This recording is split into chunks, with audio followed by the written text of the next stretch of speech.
So you've probably seen a variety of people play Terraria in a variety of ways, from any percent speedruns to challenge runs using only one kind of weapon, or the impossibly difficult Master Mode Hardcore Zenith Seed. Yeah, people have beaten that as well. But today you'll see something a little bit different, something unique and arguably a little bit terrifying. A builder with over 2,500 hours in vanilla, playing Calamity from start to finish. Oh, and just for an added challenge, I'll be playing in death mode, so that's going to be fun. Now, you might be thinking, Calamity? Death mode? That's it? With that many hours? Who would actually struggle with that? Well, yep, that's me.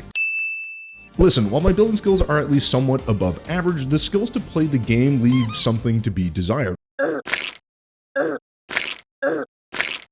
So this run is not going to be easy, but I can promise there will be exploration, boss fights, and some fun builds along the way. So with that said, let's get into it, shall we? Day 1, a beautiful sunny day in Terraria, and we've just spawned into the world. Time to get to work. First, it's time to quickly explore, grab a few ores, and whatever loot we can find laying around. With the Orevator mod, I can quickly farm out ores, and oh my god, the quality of life improvement brings a tear to my eye. Now, all this clay means one thing: I can now make the absolute most overpowered weapon in the game. Okay, it's just a brick, but this would become my trusty companion for a chunk of the first few days of the game. I explored a little further, found a chest, and then immediately ran into this gnome, so I introduced him to my new friend, Mr. Bricks. Before realizing that I could actually turn him into a statue to provide additional luck, so up to the surface I went. Except that as we arrived there, I discovered that he's got a worse vertical than I do, so we had to get him a little help.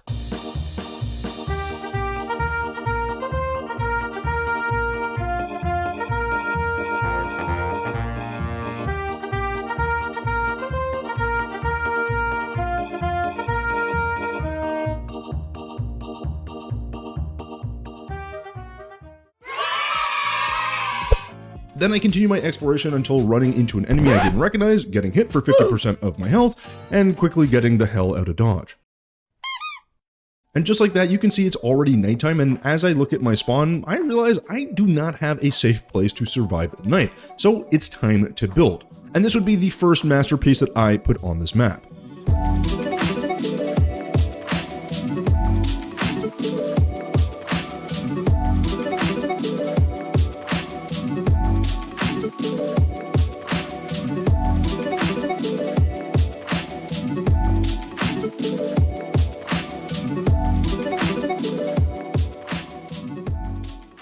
So after working through the night, my beautiful new home has taken shape. Glorious. With the house looking crisp, I decided to continue my surface exploration and very quickly ran into the Crimson biome. Not exactly my favorite place to be, but as I escaped some enemies and found my way into the next section of the forest, I was greeted with a very unexpected surprise. This tunnel right here that usually leads to a sword shrine. So I dug down excitedly and was met with something a little bit strange.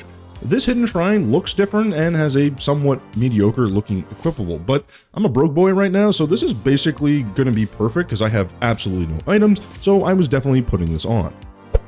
With my new item in hand, I continued to explore and eventually found myself in the snow biome and decided it might be worth doing a bit of caving, so I headed down into the frigid depths. After a quick search, I had found one thing that was much needed: these gold coins.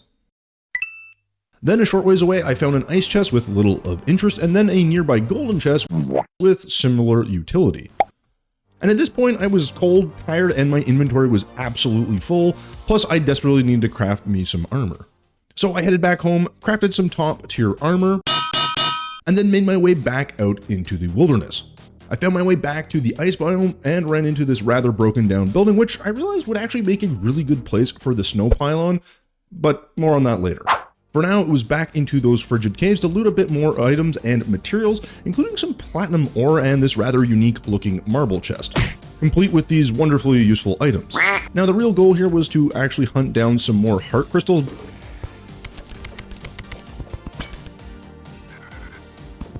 but my exploration eventually led me to this strange building. A sort of hidden lab that looks quite interesting and was hiding a few really unique items in this chest.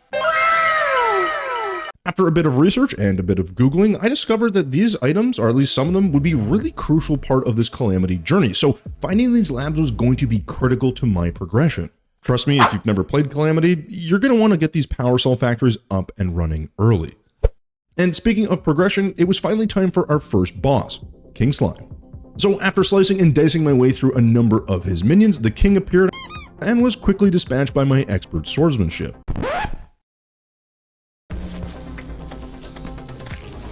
Feeling kinda confident, I decided to make this a 2-for-1 and summon the Eye of Cthulhu to provide him with the loving and gentle touch that his parents never did.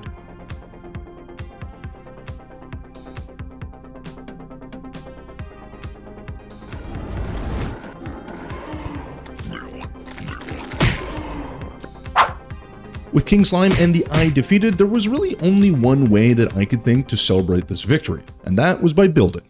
So I began the process of designing a simple home for both the storage system and the NPCs.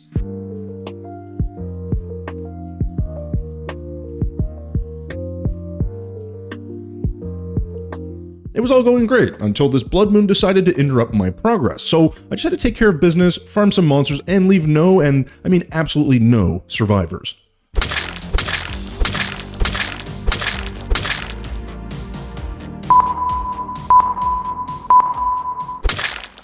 After that, I found my way past my NPC prison and into the sky, where I was met with this rather large planetoid that weirdly was holding another lab inside of it, though this one had a bit more of an interesting interior to it.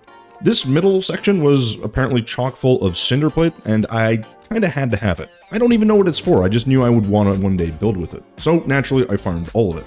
At this point, I knew I had to head off to the desert. I wanted new materials, new items, and a better understanding of what kind of enemies I might run into. So I bombed my way in, spent way too much time digging out large chunks of fossils and ores, and then eventually found myself face to face with a golfer. Who, to no surprise of anyone watching this, was essentially useless. But what wasn't useless was this little shrine that I found as I continued to dig down. It contained an item that I would end up using for much longer than I probably should have, or that makes sense, and that's called the Luxor's Gift. At first glance, this may not seem like much of a find, but the extra projectiles this item enables are actually quite strong, so if you do come across this, maybe give it a shot. Anyways, I continued my journey down into the depths of the desert and came across something rather interesting. Water. A lot of water. Now, this was definitely a surprising find to say the least, but with new enemies and potential new loot, I decided to dive in, literally, and explore the murky depths. Okay, I lied. I fought one of these clams and decided it might be best to head back to the surface and actually make some progress in this game by killing another boss. And on the menu for that was the Desert Scourge. All I knew is that I'd likely need an arena, so I used this really awesome tool called the Arena Platform Builder to quickly build out my arena with platforms, because it's in the name. And this thing is also replete with campfires and bubble blocks, and I gotta say, you gotta talk about another quality of life improvement, this is definitely one of them.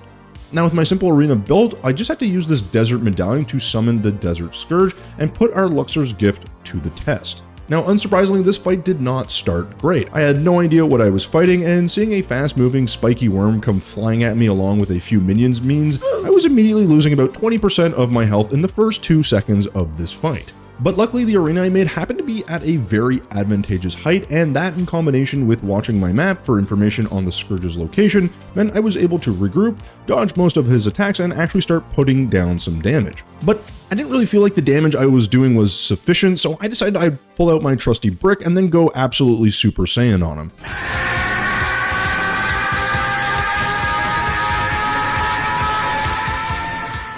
And in just a few short minutes, the final brick landed and I was victorious. The Scourge had been defeated, and this new rogue class was actually starting to grow on me a little bit. So with victory in hand, I decided it was time to head home and move on to the next big thing. No, that's a lie. I totally farmed this boss for about another hour just to try and find myself a new weapon.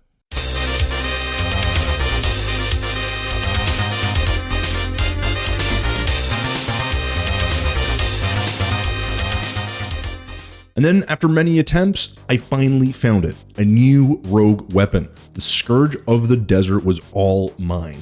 So naturally I had to test this out on my living test dummy, aka the Scourge himself, one last time, and I have to say, I was pretty impressed with the damage on this thing. Plus, it went through blocks, which is an extremely strong attribute for a weapon this early. After my testing was completed and I was happy with my weapon, it was time to quickly head home, drop off some loot, and then sell off some items for cash. Then there was only one thing on my mind: the ocean under the desert. So I started to make my way back to the desert, dropped into the mine shaft, and found my way back to the strange water biome and dove in. And I gotta say, this is a large biome, and I was on the hunt for something specific: the boss for this biome, the giant clam. Now, I wasn't exactly sure where I was going to find him, but luckily by checking my map, I was able to quickly locate the clam and began the rather slow and annoying process of defeating it. I mean, seriously, what is this attack? Luckily, after getting used to the admittedly basic attack pattern, I was able to dodge more consistently and slowly chip away at its health. Listen, I never said I was good at the game, okay? Finally, after striking the killing blow on the giant clam, this NPC popped out and provided me with a whole lot of, well, nothing. Can't say I saw anything that was really useful, and I can't really say I'm surprised, so here we are. But this was kind of disappointing, and I figured that this couldn't be all that this strange biome had to offer, so I decided to explore just a little bit more. 2 hours later. And then a truly important reward was waiting for me: a massive lab underwater. And this lab had it all: a giant crystal made of sea prism, new materials like these rusted pipes, and lab panels, as well as a huge central piece of navy plate, similar to the cinder plate that we found previously. Even these annoying turrets offered up some useful materials for me. But the real discovery was this: a schematic. It gave me new insights into the potential recipes that would make me stronger, but also a few really important progression items like the decryption computer. So what better way to celebrate some of our successes and maybe start off this next part of our journey with a quick little building session to get warmed up for the trials and tribulations that lay ahead.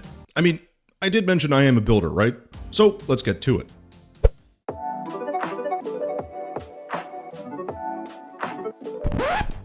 Of course, as seems to happen every time I start building in this playthrough or come anywhere near completion of a build project, trouble is never very far away. This time in the form of slimes which began raining from the sky. Like, seriously, I've been in game for just a few minutes and I already gotta deal with this? Anyways, while I wasn't sure if this was going to be an omen of sorts for things to come, I certainly wasn't going to just sit here and let these slimy invaders do as they please. It was time to protect my new home.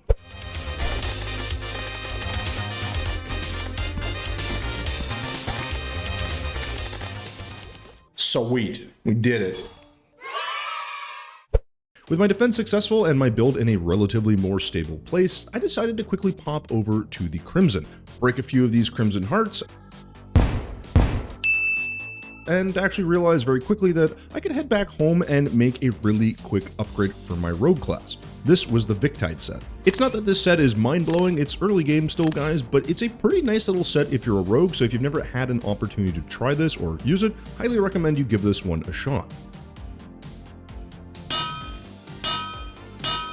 Now that I'm looking fresh in my new armor, it's time to make some more progress in this actual playthrough, fighting the next boss, and that is going to be Crapulon, a big infested looking crab thing. Yeah, this guy right here. And before I find him, I need to actually first find where he lives, and that is going to be in the mushroom biome. So off I went exploring once again. Now, I don't know about you, but normally when I need a specific biome or a specific item, it often eludes me. Luckily for once, I was actually able to find the biome quite quickly. Then I did a little bit of exploring in the biome to find a slightly more open area that I thought would be a better place to actually summon him, and then used this weird looking mushroom thing and actually decided to summon our moldy friend and got to work turning him into some low grade crab rangoon.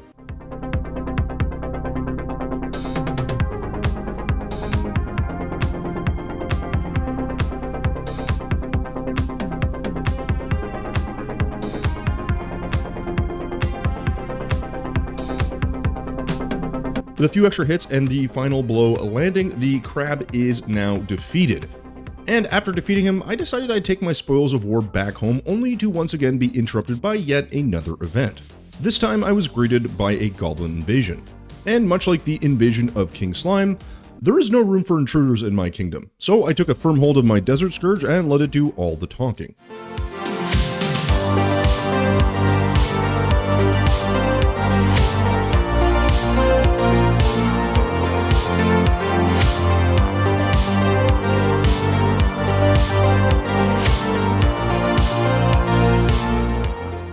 Now with the intruders defeated, I was planning to head out exploring again, but then realized that I had yet another viable armor upgrade available to me, And I figured, why not get something as trivial as a simple armor upgrade? I mean, I just upgraded to Victide, couldn't be that hard, right? Of course, as you know, nothing is ever that simple, so after looking up these materials and what they were, I realized that I had to go explore a new area. An area I knew was going to be dangerous. I had to make my way to the Sulphurous Seas. Now, if you don't know, the Sulphurous Sea is a new or added biome in Calamity, and I was not familiar with it at all, but I knew I had to head to the ocean to find it, so off I went. 2 hours later. And once I got there, well, I spent a lot of time fighting as well as exploring the surface of this area, but honestly, other than some annoying enemies, I didn't really find anything all that special. But I didn't really know what else to do, so I kept fighting for a few more minutes, and luckily the fighting actually began to pay off, and I got all the necessary materials I needed for my new and improved armor. Now, this set was actually pretty perfect for my rogue class. With more defense, 65 extra health, and the ability to inflict poison, this new armor is a step in the right direction. And that direction is going to put me right in front of our next objective, the Brain of Cthulhu. Now, luckily this was going to be a pretty quick summon, because as you recall, I already destroyed 2 hearts a little bit earlier, and just need to drop a bomb on 1 more and then get this fight underway. Now, I wasn't exactly sure how this fight would go, but honestly, this wasn't a particularly challenging fight. Now, that's not to say that it was a particularly clean or easy fight either, but let's just say there were a few hiccups. I'm still a builder after all.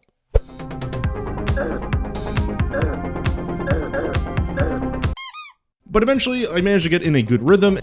More passion, more passion, more passion, more energy, more footwork, more footwork. And landed the final blow, and the brain was defeated. When I noticed something at this exact moment, I noticed this strange lesion growing out of the ground and decided to give it a few love taps and destroy it. Which in hindsight is something I shouldn't have done and was certainly something I was going to regret. Yeah, this thing doesn't drop materials like I thought it did. Nope. Instead, it spawns another Calamity boss, the Perforator. And I was clearly not ready to take this fight on. No potions, a very undersized arena, and no idea what to expect. Truly a winning trifecta if ever there was one. I mean, he summons this worm minion that I was not expecting, so unsurprisingly, I got my ass handed to me pretty quickly. And as I respawned back home, I realized that I was going to need to be a bit more prepared for that encounter, and a good place to start was going to be by revisiting Crabulon for a very specific weapon that I was informed would be quite strong. Now, I had absolutely no idea what this weapon was or what it did, but I was informed by my viewers that it would be good.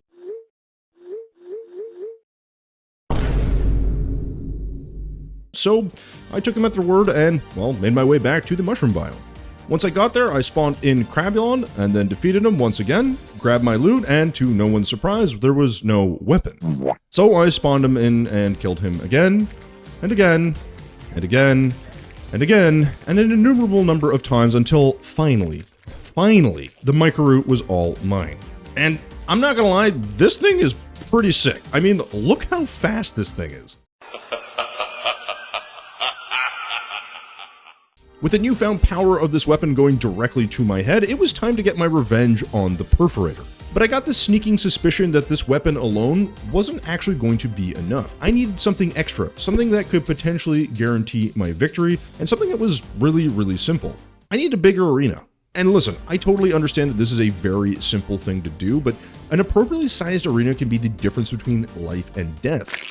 So I made my way back to the Crimson and put my dynamite to work clearing out a larger space for me to be able to make the most of this fight. Now, clearing out an area is all well and good, but to actually start this fight, I actually had to find another cyst. And unsurprisingly, like everything else in this run, it actually took a lot longer than it should have.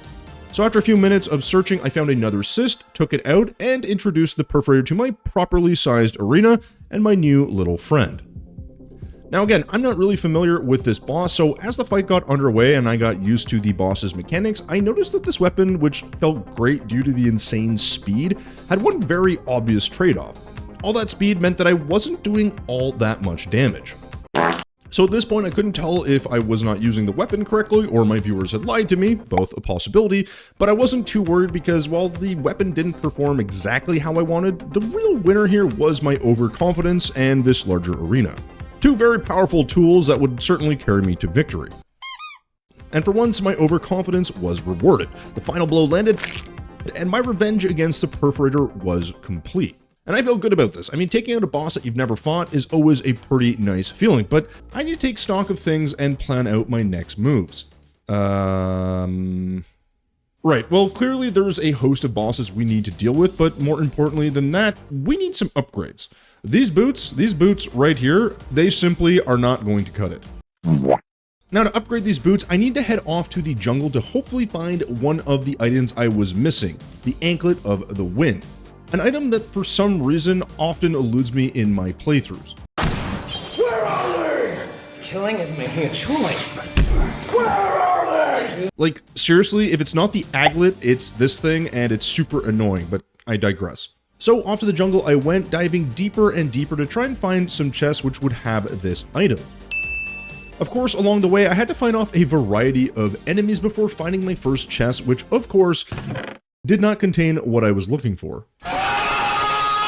And then after some more exploring, I found another chest which provided the same result, followed by another which, surprise surprise, also did not contain the Anklet. I swear, history is repeating itself right now. Frustrated, I continue to dive deeper into the jungle, dodging hornets, slimes, and along the way, all the while, not really finding any chests. Until this one right here.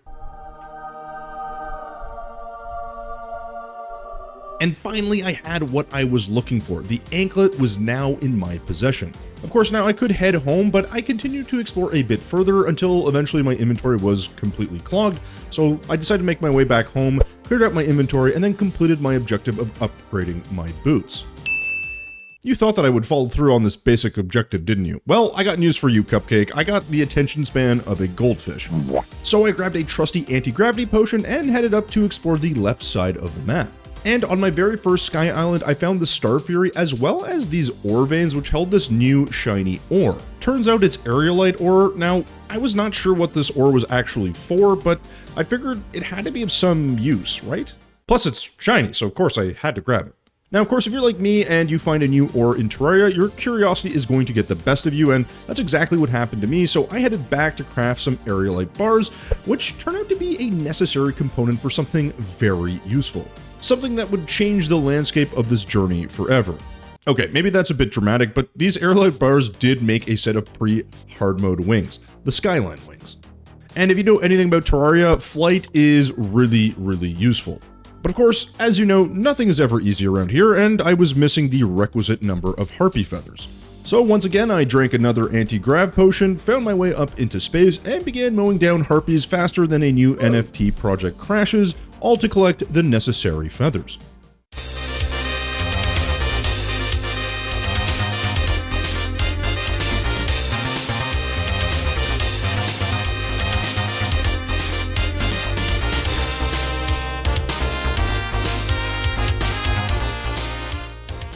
With that done, I had myself my very first set of wings, and the extra mobility made me realize that I could definitely move forward on the boss checklist. It was time for our next milestone and a fight with a boss that I was very familiar with, Skeletron. So I headed off to find the dungeon where I knew I would have to set up a quick little arena to make this fight a bit more manageable. Of course, it didn't take that long to find the dungeon, and then I used my automatic arena platform builder, and then it was just a matter of waiting for nighttime and taking out Skeletron.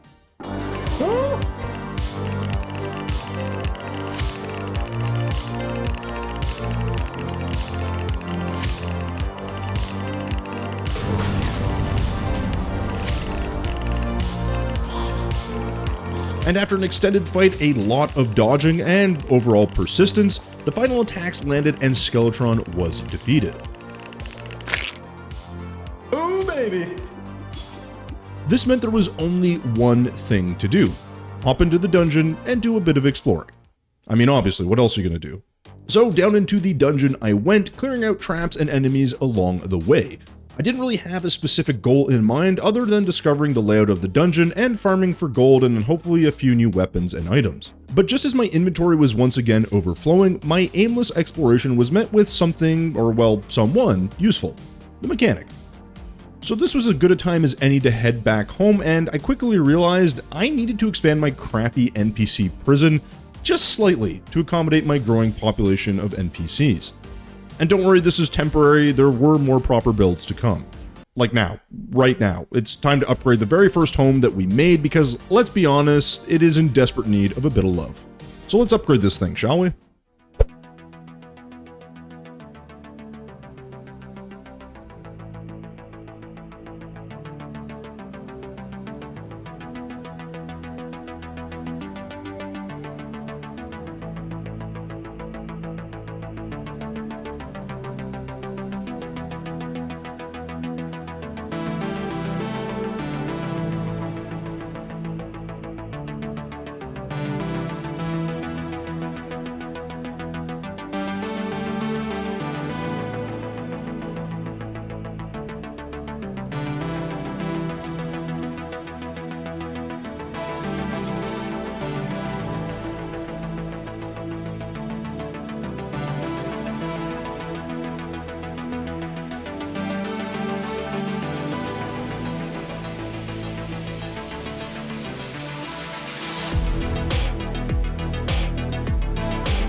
And I gotta say, going from this to this is one hell of an upgrade. But just as I was adding the finishing touches to my upgraded home, I was once again forced to deal with a blood moon. Seriously, this pattern has got to stop, and honestly, I'm so fed up with this that I decided to block up the entrance to the home, ignore the blood moon entirely, and continue to add the final touches to the build. With the blood moon successfully ignored and my home completed, I was taking stock of my inventory before getting distracted by some very kind viewers. They had subscribed to my channel, something that doesn't happen often. Thanks for the... Wait, was that 1,000? Thank you, but you don't need to gift subs, you don't need to donate, you don't like I just like talking about Terraria and games and building. That's all I asked for. Who is donating? What did I just say? Oh, oops, oops, I slipped. I appreciate that you may not comprehend the words I'm saying. You don't need to donate. This very mediocre stream is very much free, all right? As I've said, oh my god. And I was thanking them for their generosity, and then, well, then I did this. Okay, yes, guys, thank you for the subs. It's very kind. It's Katarina, please enjoy it. You'll have some emotes, I hope. Oh no!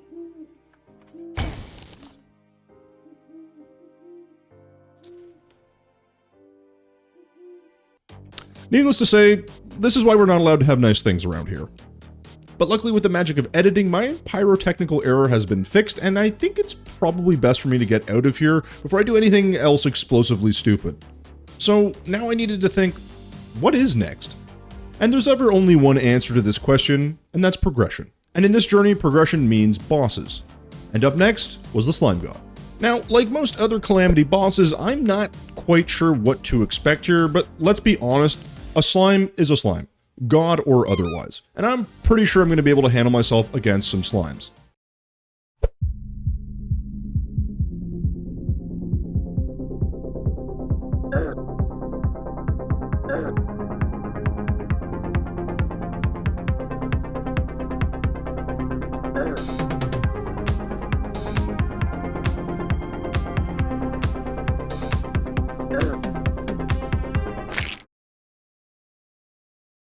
Okay, let's try that again.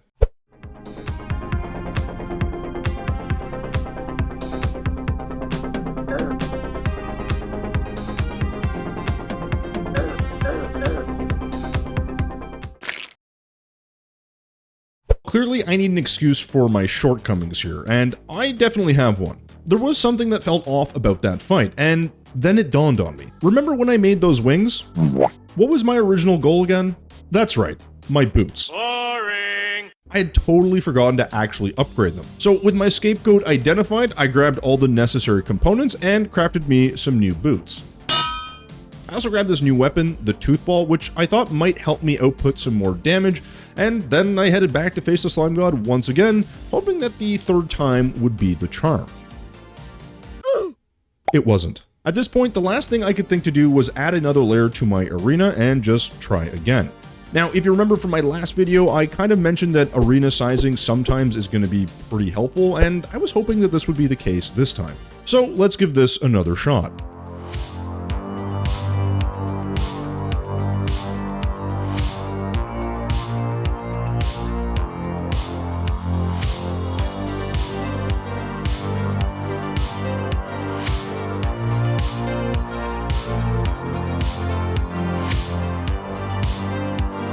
And finally, the final long-range attack landed and the Slime God was no more. Of course, I want to see what kind of loot I could get my grubby little hands on, so I opened up the treasure bag and found nothing. Well, at least nothing for my rogue class, but these days, a win's a win. But despite conquering a number of bosses like the Perforator, Skeletron, there is one major hurdle we have to contend with: Hardmode.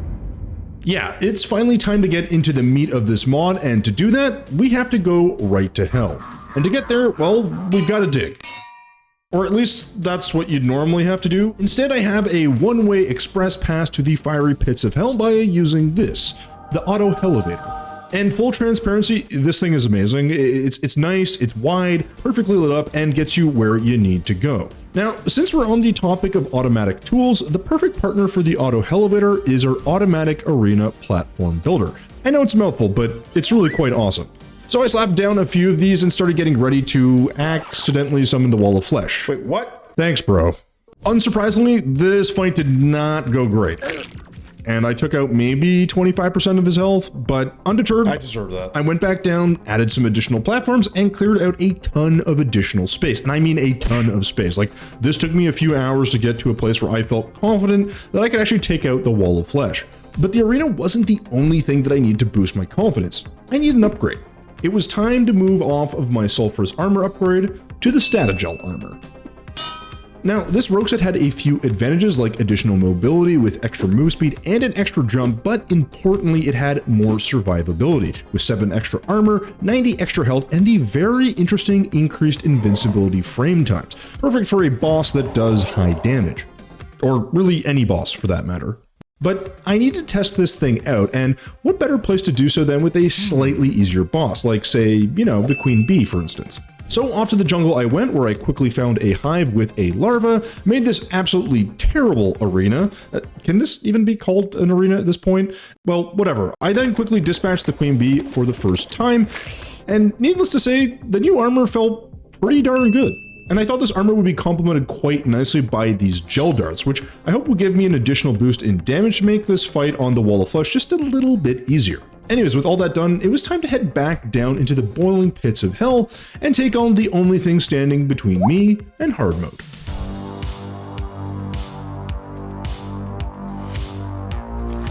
Oh, why did I do that? Right, well, that didn't exactly go as planned, but I suppose third time's a charm.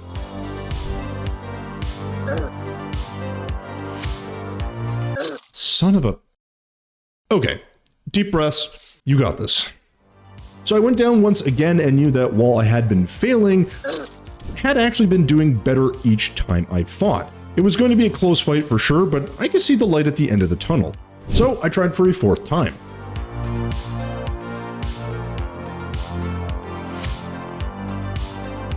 And then I died. But all hope was not lost. With a last-ditch effort from the grave, my final darts landed and the Wall of Flesh was defeated. Oh no. It counts. And I was now in hard mode. I told you it would be a close fight, didn't I? In fact, this fight was so close that I had to head back just to get the treasure bag, and once I got it, I headed home to investigate what new items awaited me. And probably the weirdest one was this Hermit's box of 100 medicines. It seems marginally useful, but I'm not really sure why I would care about it. But all hope was not lost, my friends, because there were 2 items that stood out that looked like they would be quite fun. This Black Hawk remote, which provided literal fighter jets as minions and look awesome, and a new rogue weapon, the Blast Barrel, which while it might seem odd to be throwing barrels like I'm Donkey Kong, do have some pretty solid damage. Of course, now that we're in hard mode, we're going to need that extra damage, but more importantly, we're going to need the obvious next thing, and that is to get the hard mode ores. So I headed to the corrupted area that was now totally overtaken by the astral biome and destroyed a few altars to spawn the necessary ores. I also took this opportunity to test out my blast barrel on some of the enemies.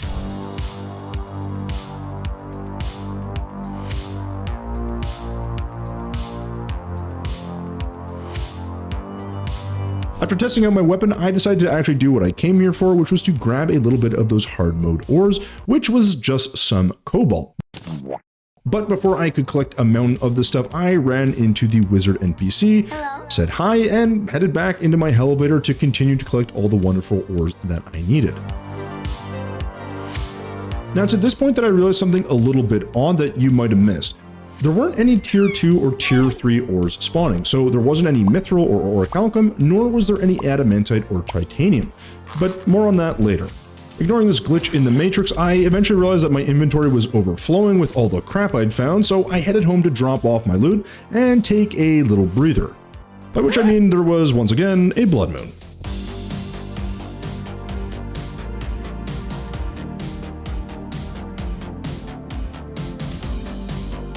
As I fought through these initial hard mode enemies, I realized I'm actually kind of strong.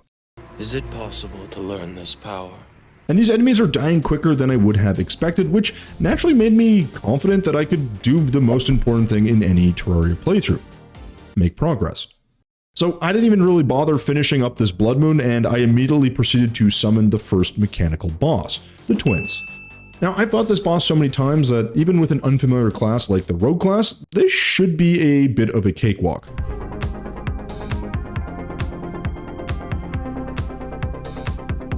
And it was. I floated like a butterfly and stung like a bee. Until the second phase, that is, where about 2 or 3 well-placed hits from the twins immediately removed all of my confidence and all of my health. So clearly my damage and mobility could use a slight improvement. So I'm thinking at this point the next best thing I can do is to grab some Souls of Light or of Night and sort out what kind of upgrades I might be able to make. And the best way I could think to do this was to head down to the Underground Hallowed and make a large arena. Now, making an arena is often a rather tedious endeavor, but because we're in a modded playthrough, we get to use one of my favorite items, the City Buster. Do you need a large open area to farm for a lot of materials or an obscure item? Well then you're in luck, because here at Tommy's Discount Bomb Emporium, we got it all. We got small bombs, we got big bombs, but most important, we got the City Buster for when you're in a hurry and just don't give a shit. This sucker will level out an entire country mile of stone, silicate, or anything you can think of, and it's perfect for your large-scale needs. So come on down and see what's on offer. Our prices are the buck. Right, so with an area cleared out and all sorts of materials raining from the sky, I just added some platforms across the entire area and got to farming for Souls of Light, gold, and any items that might be of use to me. Which basically just meant I spent a few hours eviscerating bats, archers, and even this hallowed mimic. Unfortunately, after a long time spent farming, there wasn't actually anything too interesting for me to use. So I headed back and I actually quickly found out that I could simply craft something useful, which was this Feather Crown. Now, the Feather Crown is a rogue-specific item that provides me with 15% increased projectile speed, which would definitely help improve my overall damage. And I decided to test out my new damage on some of the astral enemies, and specifically the Atlases who could drop Titan Hearts, which I knew were a key component to the Titan Heart armor. This armor was going to be my next upgrade, so I figured may as well get going. So once I arrived in the biome, the only thing left to do was to obliterate my foes and take their hearts.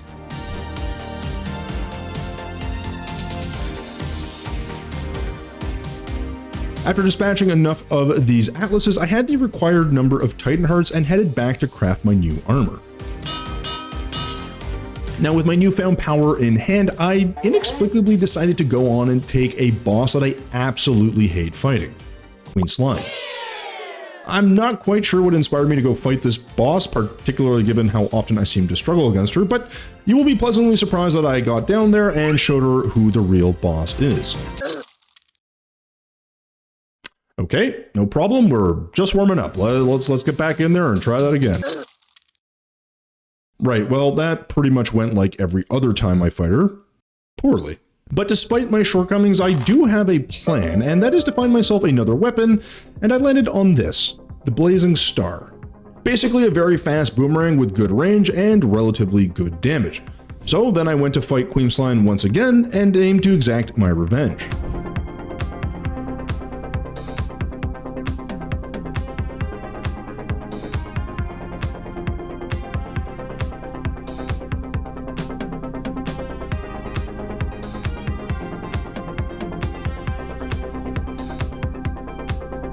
And after a long, tedious fight, I activated my rage bar one last time and delivered the killing blow.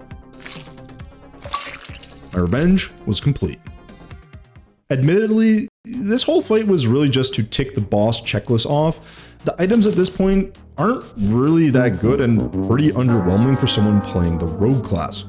But to console myself, I decided to make myself a new rogue weapon, the Prismalate, which has this unique attack pattern where it splits into a ton of separate pieces and actually homes in on the targets. Which makes me think this might just be the perfect weapon to deal with the twins. So let's go for round 2.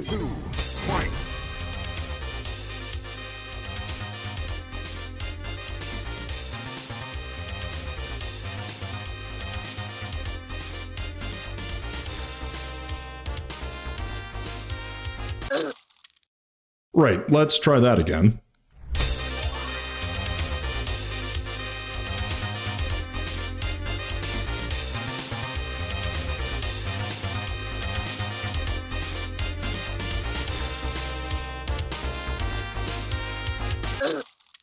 God damn it. Okay, maybe I don't know how to fight this guy as a rogue, or maybe he's just a lot harder with this mod. I don't know. But in situations like this, it's best to hit the reset button, and for me, that means spending an inordinate amount of time farming a variety of enemies in various biomes, because maybe, just maybe, they will drop me something useful. So I went off to the snow biome and I began clearing out the surface with loads and loads of dynamite to make a nice open space that would allow me to take advantage of the bad weather. The bad weather would allow frost golems to spawn, and hopefully their frost cores would open some possibilities to new items. But they really didn't. From there, I headed off to the underground to use another city buster and cleared out another area to farm whatever might spawn there. Unsurprisingly, this was also not a great use of my time. I then decided to make my way over to the Crimson biome, and along the way excavated this meteorite that had landed. Even though I was almost certain it would not provide much value to me, it did provide me with a very satisfying application of the Ore Veiner mod. I mean, you can feel that, right? Oh, I can feel it. Anyways, distractions aside, I made my way down to the Crimson and unleashed yet another city buster, and then set up my arena and spent a bit more time farming the local inhabitants.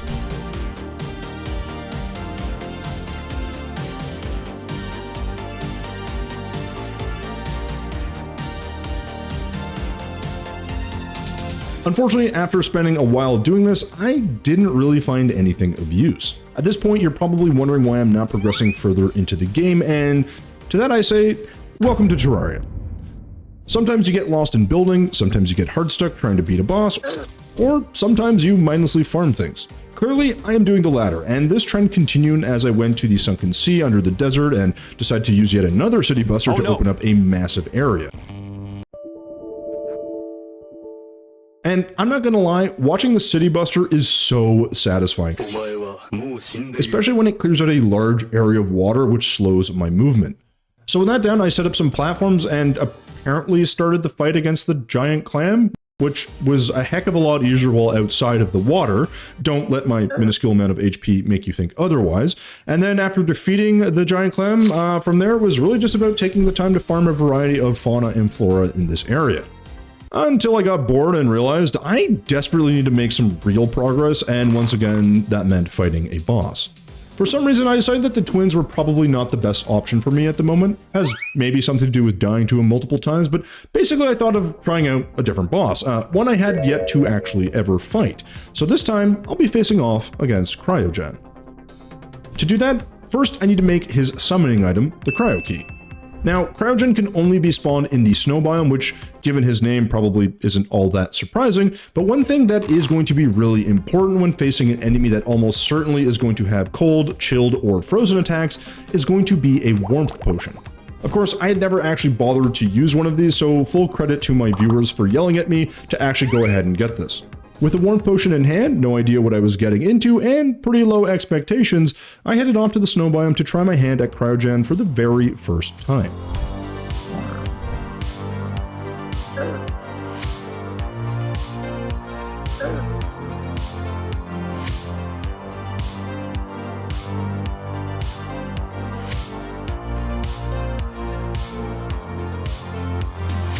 And then with almost no hit points left, this happened.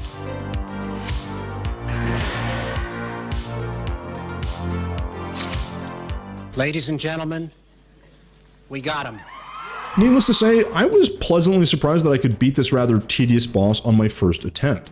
And an even greater surprise was that this loot bag actually had something I could use. The Icebreaker, which kind of reminded me of a cross between a boomerang and the possessed hatchet from the Golem. And my good fortune seemed to continue because just as I was playing around with this new item, a goblin army spawned. And they would become the perfect test subjects for my newfound powers.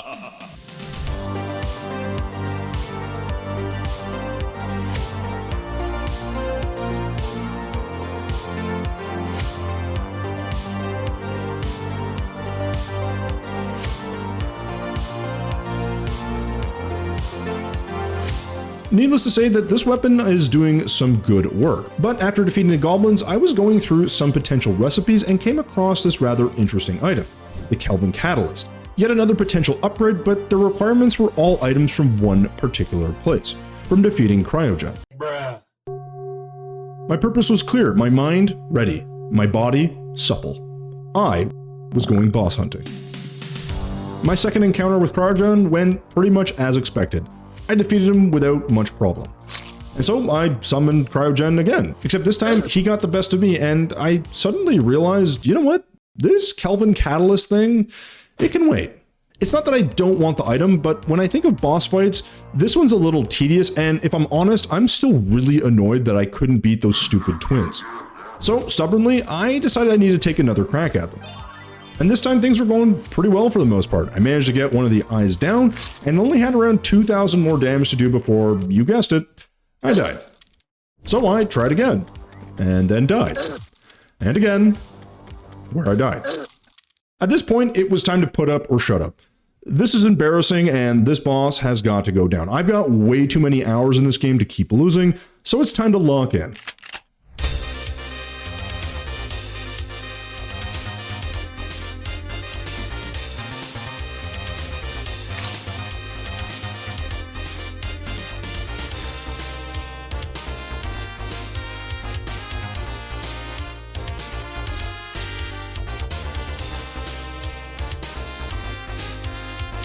And as I dodged to the left to create enough distance between me and the remaining twin, the final blows landed and the twins were finally defeated. My victory and the subsequent revenge were now complete. Now, you might be wondering, why is this such a big deal and why was I so dead set on beating these guys? Well, the reason is because in this mod, players must defeat mechanical bosses to unlock the next tier of Hardmode ores.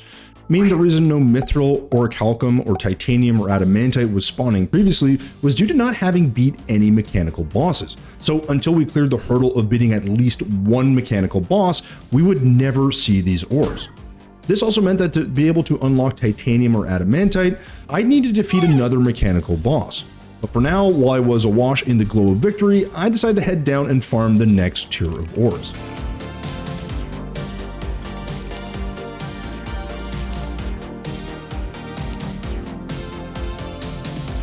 Once I'd collected a sufficient amount of these next tier ores, I headed home to craft the orichalcum anvil, which naturally would give me access to a new set of equipment, some armors, and weapons, like this electrician's glove, which allows stealth strikes to summon sparks, but more importantly provides them with additional armor penetration, damage, and a little bit of healing on hit.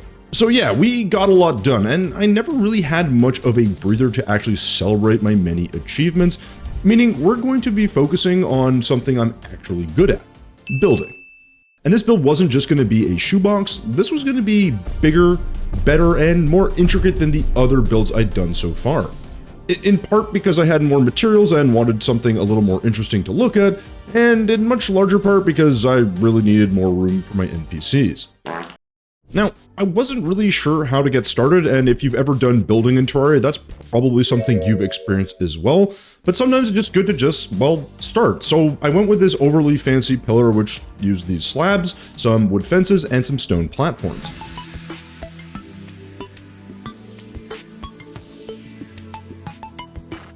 And honestly, I'd say I'm off to a pretty great start here. I mean, it's nothing crazy, but it's a good start. But like anything I ever do in this godforsaken game, I was immediately interrupted by a random spawn of another mechanical boss, the Destroyer. And for the sin of interrupting my building session, he would have to pay dearly, and I had to send a message.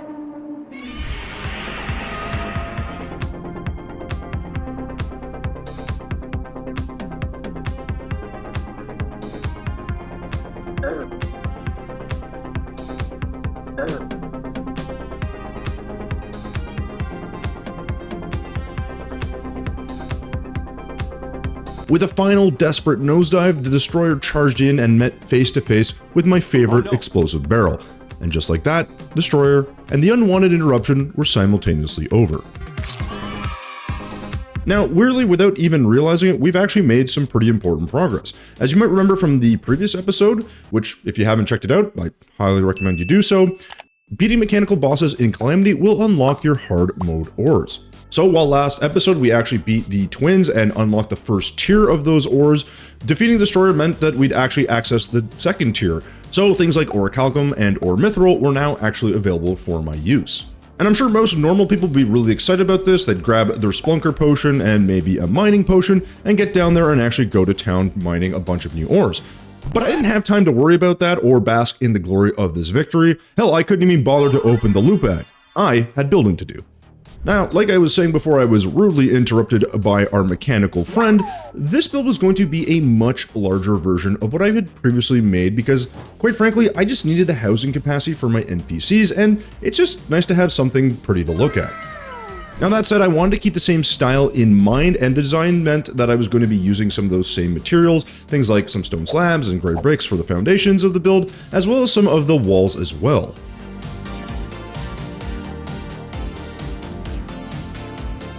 Of course, there'd be wood and some other details later, but we'll get to that in a moment. So once the ground level was more or less sorted, I got to work on building this thing vertically with no particular design in mind because, again, I don't really know what I'm making, I'm just sort of making it.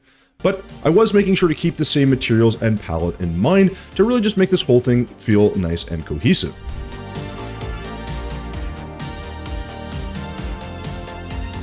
On the second floor, I decided to make this fun little staircase design, which I have used before, using some wood platforms and some pearl wood, which I liked enough that I sort of decided to copy the design down on the bottom floor as well.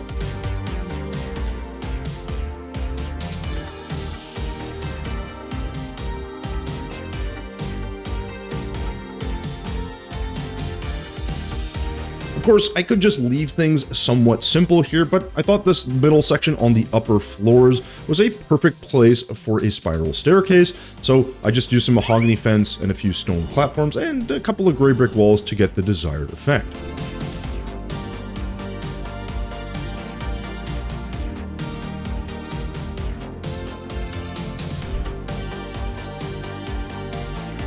Now, if any of you guys are curious about how I make some of these stairs or anything like that, I do have a tutorial somewhere on the channel, guys, so feel free to check that out. I'll put a card or a link in the description. Anyways, on the second floor, I decided to spruce up one of the rooms using a support beam made of mahogany wood and a few windows with some ebonwood wall around the frames.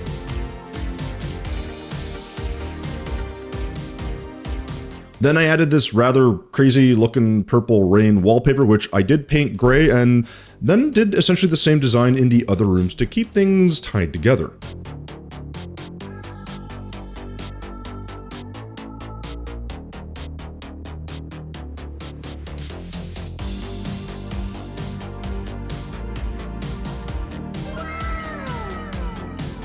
The last piece of the puzzle was a somewhat rounded roof that used some red and blue Dynasty shingles, which I then painted black, and just generally I think has a bit of a different feel from the traditional sort of triangular roof that I normally make, and was a pretty good fit for this design. And from there I just continued to add the final details with the wallpapers, paint a few pieces of furniture, until we ended up with this. That's a pretty darn good looking home if I do say so myself. And normally I'd highlight some of the more features and details here and why I think they're interesting, or maybe, you know, add a couple more of the details like some books, some bottles, that kind of thing to make this thing really come to life. That's what I'd normally do, but instead I was once again interrupted by yet another mechanical boss. This time, it was Skeletron Prime. I swear to all that is holy, how does this keep happening? Apparently the message I sent by defeating the mechanical worm was not quite as well received as I had hoped. Perhaps it lacked the necessary violence. Perhaps only a resounding victory would do the trick. So that's exactly what I aimed to do. It was once again time to deal with an unwanted nuisance, and I was ready.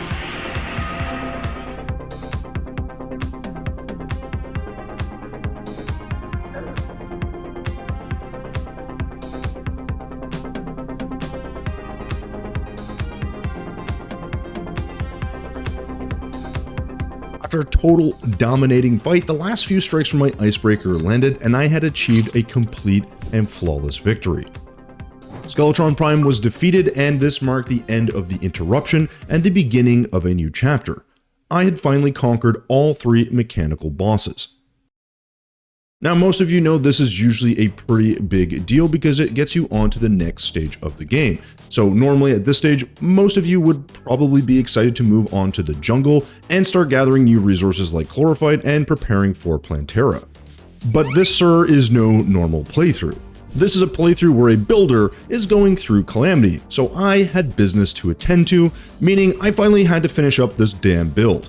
So I went home once again to add some final touches like some paintings, massively improve the bottom floor by using some smooth navy stone, some boreal wood, and some gray brick walls, and, you know, really just ultimately to provide some texture, and finally included a little bit more of a castle feel to the bottom floor by adding some stone slab walls, as well as some grates.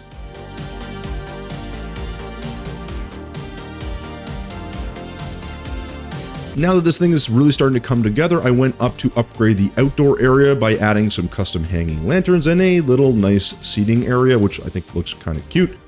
And from there, I just added all the little touches that really brings a build to life.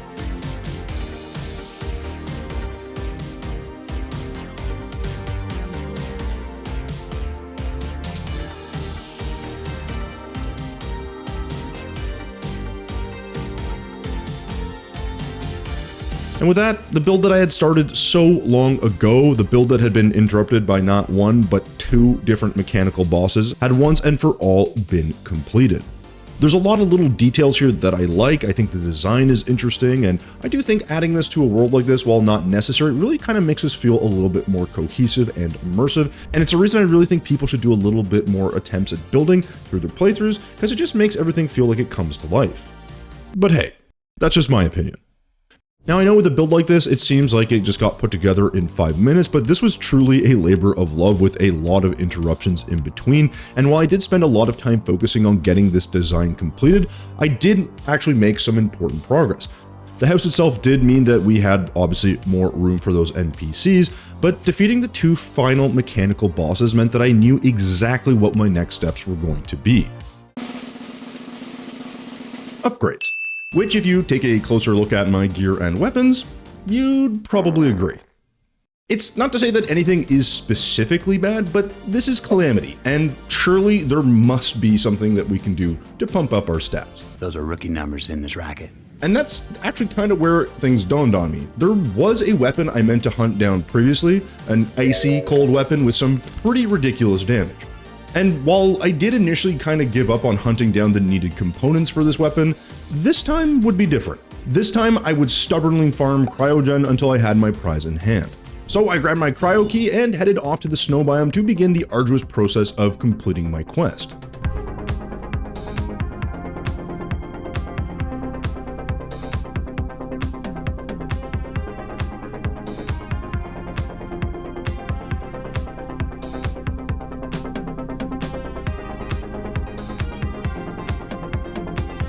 And after a long fight with dangerously low health, I managed to expertly dodge his attacks and then land the final blows to seal my victory. Honestly, I thought this fight was going to be a lot easier, but clearly this boss is still giving me some trouble, so I'm probably on the right track to seek some upgrades. Which reminds me, it's time to open up our first loot bag. Well, no surprise, no Kelvin Catalyst, but there is something that caught my eye here. These stress pills. Now, I don't know if these pills are supposed to make me less stressed or more stressed, but they've got that right combination of defense, improved adrenaline charging, and movement speed, and while they're maybe not the upgrade I was looking for, they're still an upgrade. These aren't the droids you're looking for. These aren't the droids we're looking for. In any case, I quickly re-rolled them, slapped them on, and then got back to my quest of hunting down the Kelvin Catalyst.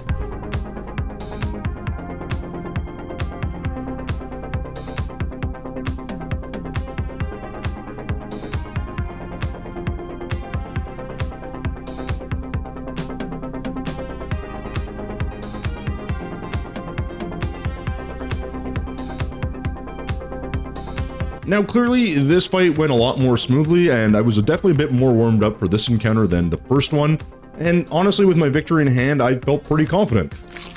So, I headed home, opened my loot bag, and find absolutely nothing. So, back I went, summoned Cryogen again, promptly defeated Cryogen, and just as promptly was disappointed in my prize. And I repeated this process over and over again until finally, I had collected all of the necessary pieces and made my way home to craft my prize. The Kelvin Catalyst was mine at last. Now, naturally, once you're finally done hunting that specific upgrade, there is really only one thing to do: test this thing out.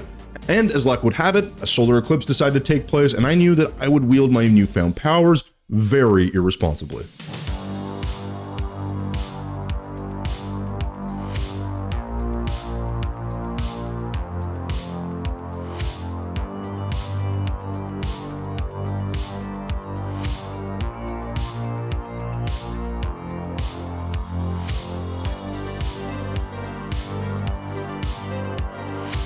And clearly, this thing will work quite nicely. I was slicing and dicing my way through enemies with ease, and I was confident that I could take on whatever challenges laid ahead.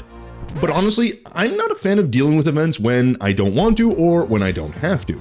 And it's at this point that I was informed by the community that I could in fact cancel events whenever I wanted. Yeah, that's a thing.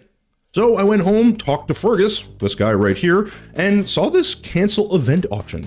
And then, yeah, just straight up canceled this thing faster than you cancel your Amazon order after you realize you've got a negative account balance. Anyways, with all this newfound power in hand, I needed a new challenge, and I decided I wanted to do a bit of exploring. So I teleported out to the sulfurous seas and finally decided to take a deeper dive into the murky depths. Now, I haven't ever really been in this biome, but I quickly ran into some new enemies. I found some new items, a few chests, and even a few new materials. But the deeper down I went, the darker and scarier this got. I ran into a few oarfish, and I realized I couldn't farm this lava-like resource, which meant I was clearly not strong enough to be down here, which was disappointing, but on top of that, a quick check of my oxygen made me realize that this was as far as I could go, at least for now. So I made my way back home and took a closer look at all of the random loot that I had acquired. A lot of it was pretty useless, to be fair, but then I saw this plating, this anechoic plating, and discovered that this was one of the components for the abyssal diving suit, something I was very likely to need to fully explore the dark depths of the sulfurous seas. But as tempting as that was, those murky depths, they were kinda scary. So I decided to do something I was a little more comfortable and familiar with. This was going to be the natural next step in my progression, one that I had done many times. I was finally heading to the jungle. Now, my objectives here were pretty simple. First, I need to get my health up, meaning I was going to need to hunt down a lot of life fruit, a task that can be a bit tedious, but one that is certainly worth doing. My second objective is I needed to create an arena to fight Plantera. Now, this is something that usually can be a little bit of a pain to do, but given all our newfound love for the City Buster, I'm pretty sure this should be relatively easy by using one or two of those. Now, I ended up spending a lot more time searching for life roots in the jungle than I care to admit, but all that searching actually paid off as I randomly and happily stumbled across this small lab, which, as you can imagine, I quickly looted, picking everything that I thought was of value, and pretty promptly headed home to drop off all of my goodies. Now, obviously, as you can see, I got distracted and I have not completed my first objective.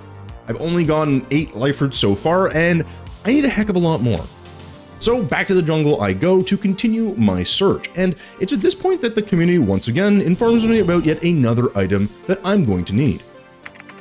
Yeah, so apparently there's this blood orange that gives me an additional 25 health permanently. The downside? It requires 5 of those life fruits that I'm currently struggling to find. So we'll see how that goes. In any case, there is definitely more exploring to do. Now, I did eventually find all of the life fruits I needed and did continue my exploration for another few minutes until I stumbled across this rather strange area, which I have a sneaking suspicion is really only for farming Plantera quickly, but there's really only one way I know how to confirm any suspicion in this game: breaking stuff. Listen, me and you, we both know one thing is true. I am not ready for this fight. This is not an adequate arena, and I have exactly 0 potions, buffs, or anything else to help me out here. So this is gonna end pretty much exactly like you'd expect. Oh, and to add insult to injury upon my respawn at home, I had to deal with some pirates. However, these proved to be the perfect subjects on which to unload my frustrations.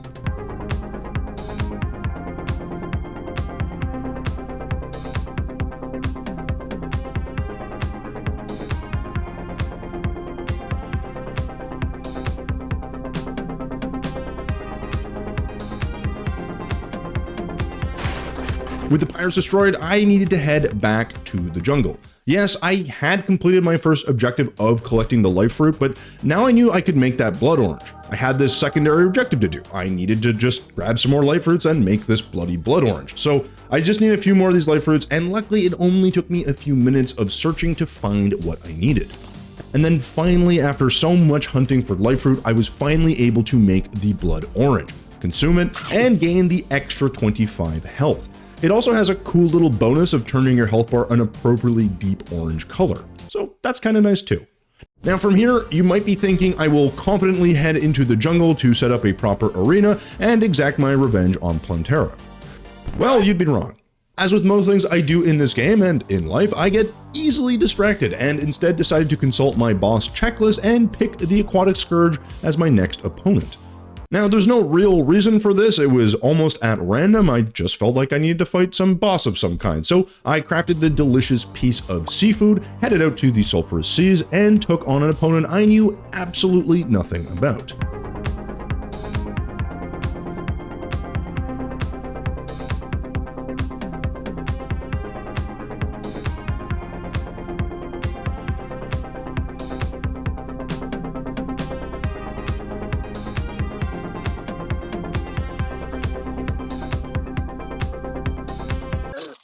Right, so that went about as well as you'd expect. But I did learn a bit about the boss pattern, and it's actually not really that bad. So I'm gonna try this again.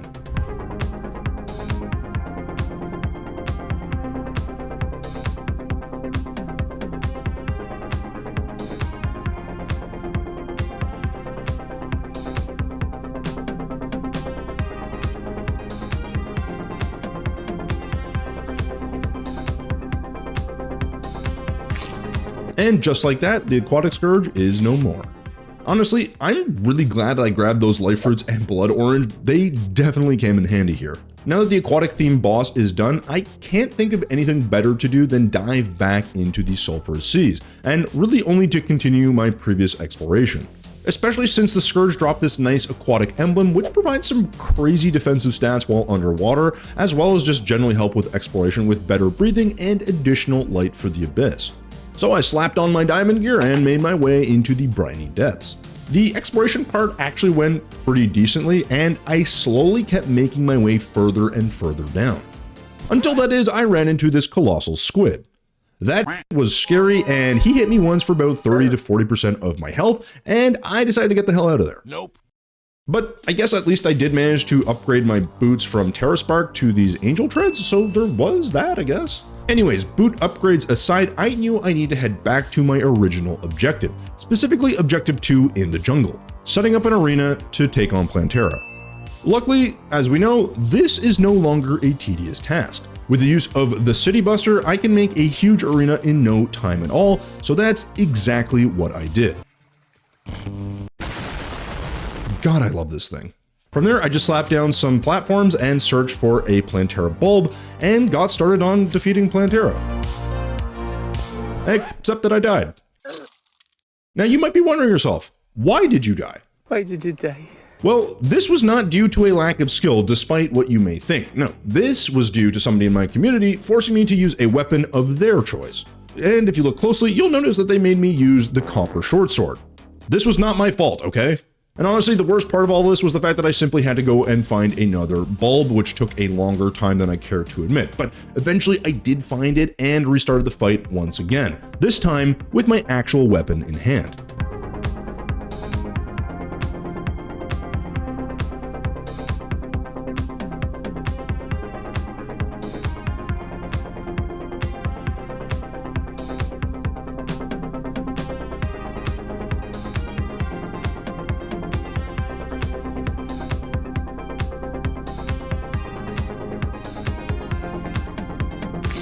And just like that, Plantera met her end at the hands of a superior, more skilled, and frankly, more handsome warrior. Okay, real talk though, I was really glad to have completed both major objectives in the jungle and having made some pretty serious progress in this run. But progress? Oh, progress, she must continue. Listen, we're on a roll. We've got momentum, we've got passion, we've got confidence, and goddammit, we're going to use it. We're gonna take out another boss. In this case, we're going after the Brimstone Elemental. What is this boss? No idea. What's this boss do? Couldn't tell you. Is this boss hard? Probably. How do we summon it? Well, actually, I can check that. Okay, so we need this charred idol to summon the boss, and I legit have none of these. But I think I know where we can get them. The Brimstone Crag. Now, this is a smaller, unique biome within the underworld in Terraria Calamity, and one where I would find the materials I needed to create the charred idol, as well as a few other things here and there. Luckily, the biome itself didn't take me too long to find, and I started to take out some of the enemies before deciding to dig out some of the biome-specific ore that I needed. This infernal Suvite, or Swevite, or however you say this. Anyways, after going slightly overboard on the digging front, I finally had the materials I needed and headed home to craft the unholy cores that I needed to be able to then craft the charred idol. Now, with my momentum slightly lessened, but my confidence at an all-time high, I made my way back to the Brimstone biome and took on an unknown boss head-on.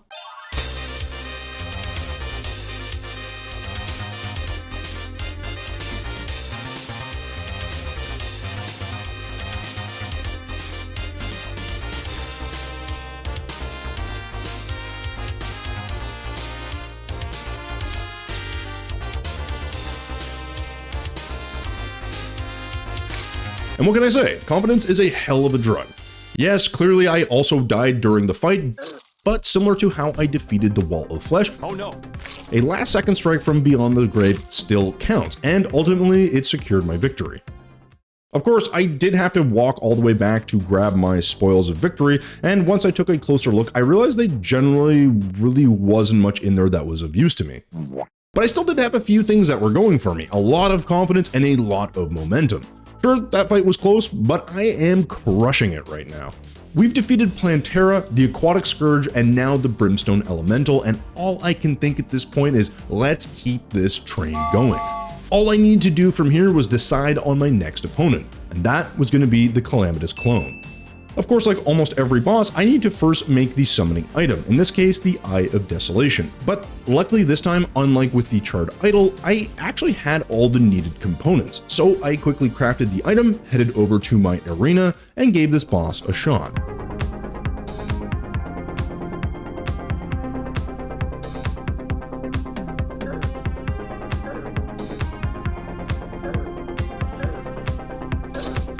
It did not go well. That was a bit of a bullet hell, and not to mention anything of when he splits into various parts and just really beats you up. So I got slapped. But one of the biggest things I noticed was how much faster he was than me. I'm fastest, boy. And that was something I would need to sort out. Eventually. For now, it was off to do something a bit more simple. Farm out the dungeon. Now, as you know, after beating Plantera, the dungeon is chock full of new enemies and items, and it's just a place I've been to a bunch of times, and I don't know, maybe there's some new stuff that the mod adds to the game, so I figured this was a nice, comfortable place to go back and explore. So I made my way over and began taking care of any and all enemies I could get my hands on. I even managed to take out this very tanky paladin who only dropped me a single piece of ectoplasm. But the reality is that this ectoplasm was probably going to be pretty valuable, and it's likely part of a host of new recipes that I've never even seen before. Meaning I could maybe find something that would vastly improve my loadout. Maybe. Anyways, after farming for way longer than I needed to, which typically happens, I eventually made my way back and deposited all of my loot. I was starting to feel a little bit stuck. I wasn't quite sure where to go next, and so I did a bit of exploring, I farmed a few mobs, and even made use of my Clintaminator to remove some of the corruption. The momentum was fading. And just as that feeling of momentum was fading, something dawned on me.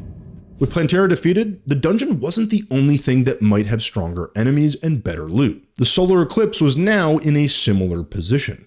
So I made my way out to my beachside arena, summoned the solar eclipse using a tablet, and then spent some time farming the event.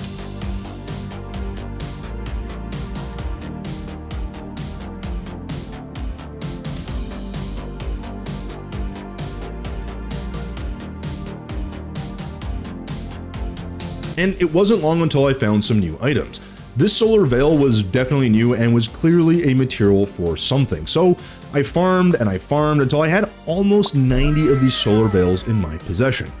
Surely this would be sufficient for whatever it was that they made. And boy oh boy was I right. Not only did I have enough, but these were the materials that I needed for my next upgrade, the Umbraphile set. This set is going to provide some much needed additional defense, but also a ton of additional damage for each piece of gear and a set bonus that causes explosions, all of which I am in total favor of. So I made the set, slapped it on, and then decided to take another crack at the Calamitas clone. But before I did that, I had something crucial and important to do. I had to swap out one of my most trusted weapons, the Blast Barrel. It had served me well, but it was finally time to retire, and in its place would be this defective sphere. It just had so much more additional damage and speed that I could not ignore it, and I was hoping that it was just enough of both that damage and speed that would help turn the tide against our enemy.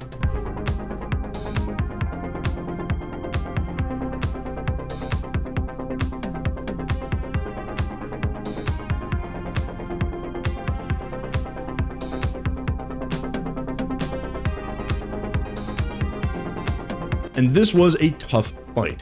I had to dodge the bullet hell, avoid the fire breathing, and all of his helpers while landing my damage. But ultimately, the last few shots from my sphere landed, and I was victorious. Interestingly, this boss dropped a broken sword, which I was not expecting, but I was most excited to see what goodies were contained in this loot bag. And there was a lot, but honestly, I was a little disappointed with the haul. The only thing that maybe had any potential was this weird claw thing. But one thing that was certain was I was still going to continue on this path of destruction that I was on. There was really only one place to go next, and that was the temple in the jungle. I had a date with the Golem. So I made my way back to the jungle, dropped down the elevator, and made my way into the temple, and began the tedious process of removing spikes, avoiding traps, except for this spiky ball one apparently, and then melting a bunch of lizard enemies. And I did that for a longer time than I care to admit before making it to the end of the trail and arriving at the Golem spawner.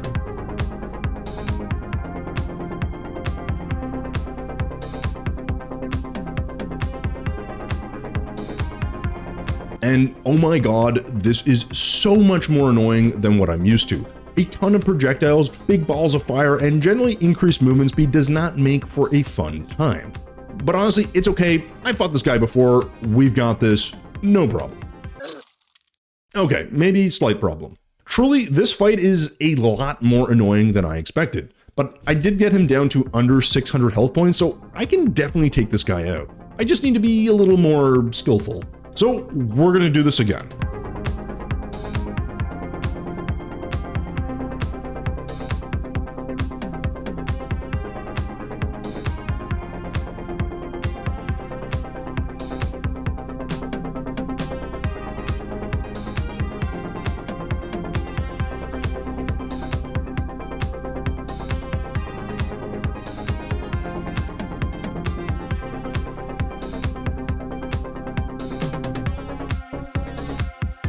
And there you go, another close fight, but this time I came out on top. And best of all, he dropped the Picksaw and the Possessed Hatchet, two items that are very, very useful in my opinion. Other than that, there really wasn't all that much too exciting here, but with the Golem defeated, I knew there was only one place that I would go next, and that was to the Sulphurous Seas and to dive down into the Abyss. Now, you might have forgotten why, so let me refresh your memory. The Abyss had this lava-like ore that we couldn't mine previously, and I'm hoping the Picksaw is strong enough to do so. So as I dove down, I quickly found what I was looking for, and I was in fact able to mine it out. Turns out this is Skoria ore, and I couldn't help but keep mining and mining until ultimately I realized I was diving deeper and deeper. But it's at this point, as I got deeper and it kept getting darker, I started to get this strange sensation, like I was being lured down further and further into the abyss. And by then, it was too late. I had ran headfirst into an apex predator, the Reaper Shark. And honestly, it didn't take long for me to realize I was completely outclassed. I barely did any damage and I couldn't escape. But despite my death, I had my prize in hand and quickly made some Skoria bars and checked out the variety of items I could craft. And I, for once, was not disappointed. There were some interesting unlocks and new weapons, and I could even upgrade my armor once again, this time to the hydrothermic armor. But unfortunately, I was missing a key ingredient, the Core of Havoc. We've officially hit the halfway mark. A whopping 75 days in is no small feat. But we don't have time to think about that, we have some business to take care of. So I quickly went off to start farming. Right after I have this very satisfying moment digging out all of the iron ore on this planetoid. Oh yeah, that's the stuff. Nice. Anyways, from there I definitely went off to farm those pesky cores, right? Nope, not a chance. With the attention span of a goldfish, something that I keep reminding you that I have, I decided I need to take a closer look at the boss checklist to see what I might be missing. And would you look at that? There's this great sand shark. That might be fun. So I headed off to the desert, pulled out the summoning item, and got ready for one hell of a fight.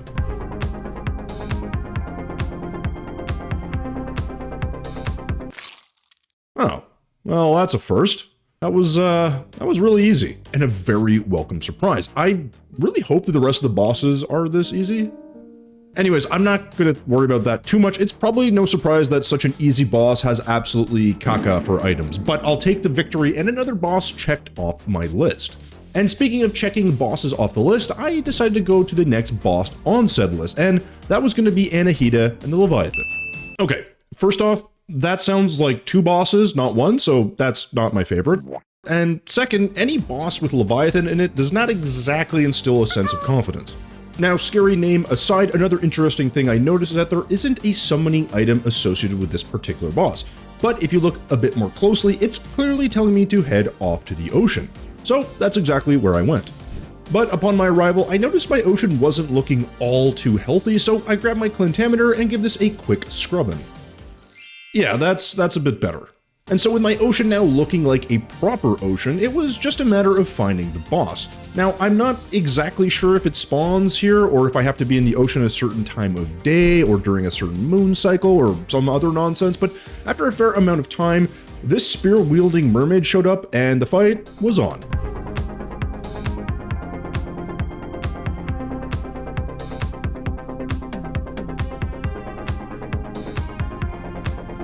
I didn't know what to expect, but after dancing around for a little bit and exchanging a few blows, this fight seemed more than doable. But just as I got Anahita down to around 30% hit points, the health bar reset.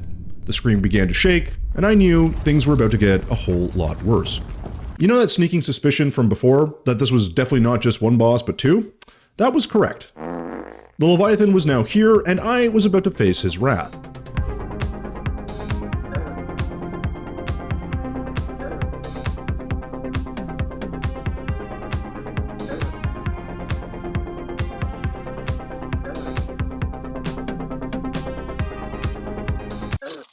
I mean, I didn't really expect to win or anything, but the damage from these guys was way more than I would have expected. Plus, I have to dodge two bosses as well as all of their annoying projectiles, so that's not my favorite.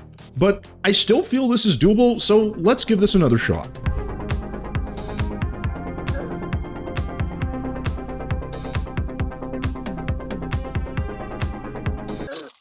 Okay, not gonna lie, I thought I had that one.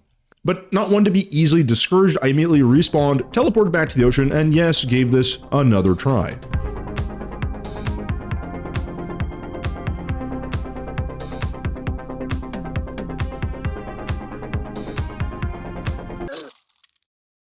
I actually think that went worse than last time, and while this pattern didn't necessarily continue, I did attempt this over and over and gradually did a little bit better each time.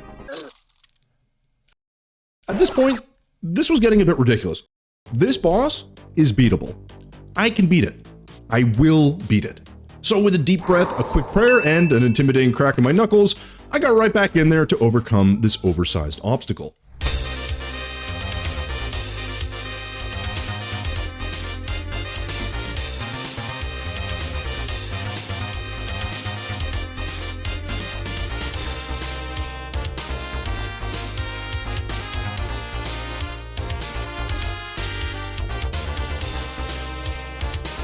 I dipped, ducked, dodged, and dived and managed to land the final blows on the Leviathan. I finally had the opening I needed to take out the other half of the equation, and with her health bar already dangerously low, victory was finally within my reach. And with that, with more attempts than I can remember, the Leviathan was defeated, and my struggles were finally over. When I returned home, I took a moment to open the loot bag and found 2 items that were at least interesting: the ambergris, which could theoretically be useful in the Abyss, and this summoning item called the Belter Staff, which might provide me with a little bit more damage. However, unbeknownst to me, there is apparently a very good item called the Community, which can drop from this boss. Provides increased damage, crit chance, health, defense, and pretty much everything you could want. And best of all, it becomes more powerful as you defeat additional bosses. Of course, the Community was the one that informed me about this item, but they also told me an item like this, yeah, it's pretty rare. And tempting as it might be to try and farm, that boss was enough of a pain for me to blissfully ignore that it exists and just move on. And where I was moving was back to the dark depths of the Abyss. I wasn't exactly sure what was down there, but after defeating another aquatic-based boss, I figured this was a natural next step for my exploration. And as I dove deeper and deeper, I ran into my old friend, the Colossal Squid. But this time, I was going to actually fight it. Yes, this thing is insanely tanky, but with a bit of luck and a lot of cheese, I managed to get him stuck between some rocks and slowly whittled him down. Seriously though, I think I sat here for a good 5 minutes just doing exactly what you see here, and I was rewarded with literally nothing of value. So these squids seem to be incredibly annoying to destroy and offer very little in return. 1 out of 10, would not recommend. But moving aside my disappointment, I continued to dive deeper and deeper until I reached this shiny cave area at the bottom of the Abyss. That's right, I'd finally made it to the bottom. I quickly ran into and defeated this new enemy, the Gulper Eel, and then ran into one of our older friends, the Reaper Shark. Hello. Now last time, if you'll recall, this thing totally crushed me. Like, it wasn't even close. But this time I had some significantly improved gear and way more damage. I was going to take this guy on, and I planned on winning.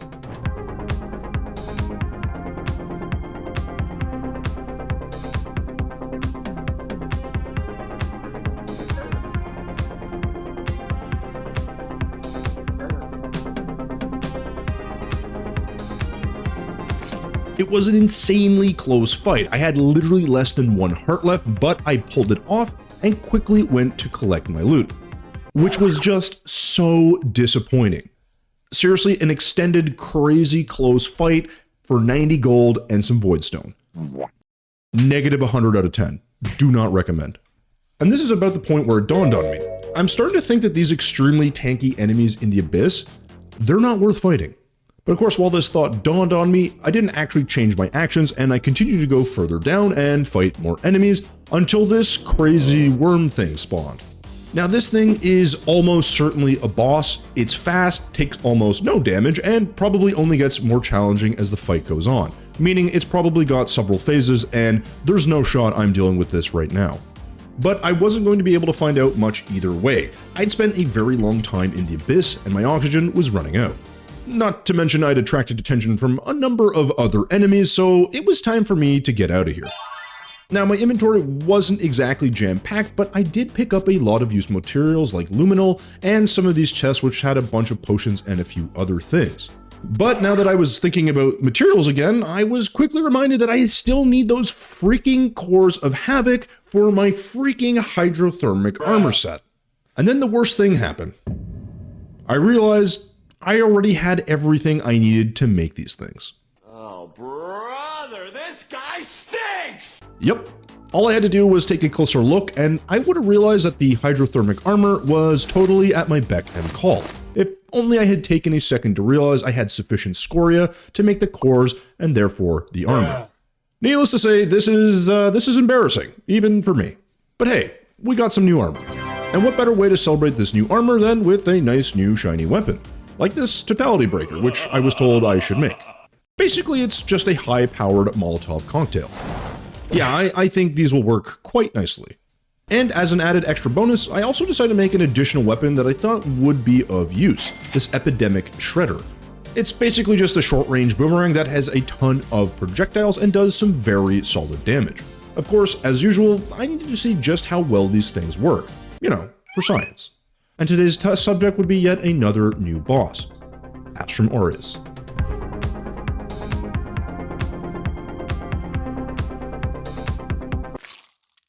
Okay, so maybe I was a little overconfident, but I actually don't know anything about this boss, but it honestly seemed easy enough, and I was doing more than enough damage to take this guy out. So we're gonna go ahead and take a mulligan on that one, but I did drag myself back to the astral biome, summon him again, and aim to exact my vengeance.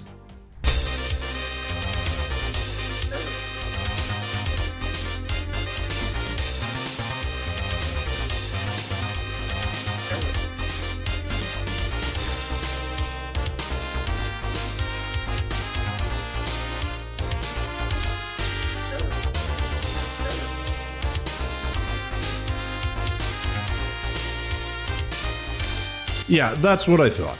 With the final strikes landing, Astrum Aureus was defeated, and not only was I rewarded with a treasure bag, but I was also surprised with a new message. A faint ethereal click can be heard from the dungeon. Meaning there was definitely something new in the dungeon for me to find, but before any additional exploration could take place, I decided to go back home and check out what goodies I had earned myself.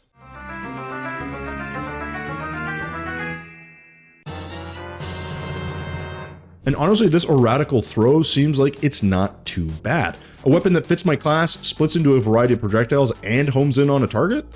Well shoot, sign me up, partner. Unfortunately, this has rolled the Strong modifier, which is totally unacceptable. So I went and visited the most just and fair NPC in all the land to reroll this thing to maximize the damage.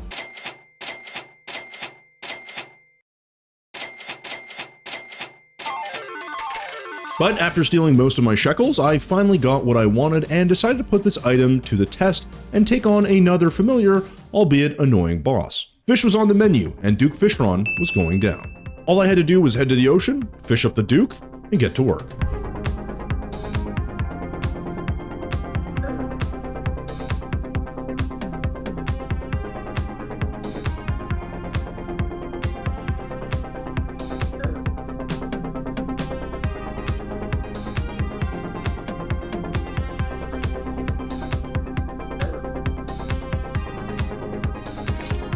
Easy peasy. Though I will say he was a bit more annoying than usual, especially in phase 3 where he was moving really fast and doing a lot more damage than I'd like. But with Duke Fishron now defeated, I headed back to base to find the standard payoff, uninspiring loot. But in all fairness here, I typically fight this boss for the wings or the Razorblade Typhoon, or both, and since we're in Calamity, I'm pretty sure we can find some more potent items. So in the spirit of newer and stronger things, I had but one place to look, and that was at the boss list, where my next target was already predetermined. I was going after the Plaguebringer who resided in the jungle. All I needed was the correct summoning item, and I was on my merry way. I started heading over to the jungle, slowly made my way down to my old Plantera arena, and summoned yet another boss I'd never seen before.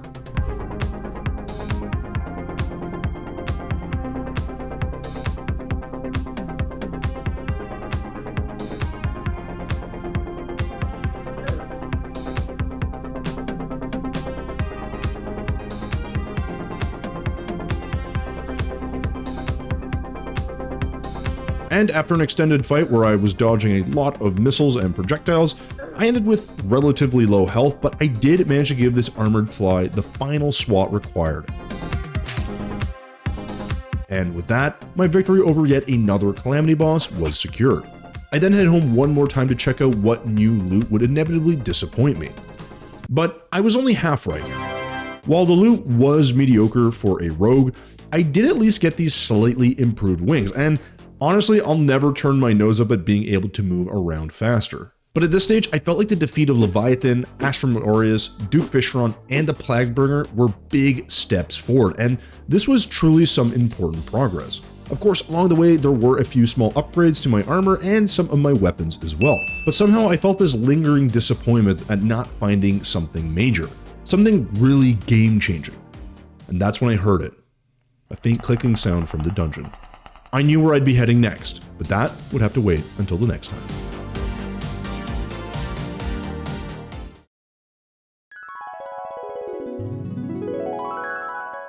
Captain's log. We've gone beyond the halfway point. There's no turning back now.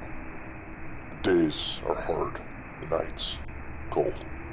The fauna and flora continue to be dangerous and aggressive, but I will continue to push forward. If I don't make it through this, please tell my beloved she was just okay. Oh, sorry, I didn't see you there. We've got pretty much no time to reminisce because I've got a busy schedule and plenty to do, and I've decided to get right into the thick of it by taking on the Pumpkin Moon event. Now, while I should probably be heading off to the dungeon to investigate that spooky clicking sound that I've been hearing for a while, I'm actually quite curious to see what new enemies, materials, and items I might find from this event. Now, that said, I do know this event quite well, and I'm pretty sure with the power-ups provided by this mod, this is gonna be pretty straightforward, and I'm probably gonna have the upper hand. So I grabbed my pumpkin medallion, and I got things started.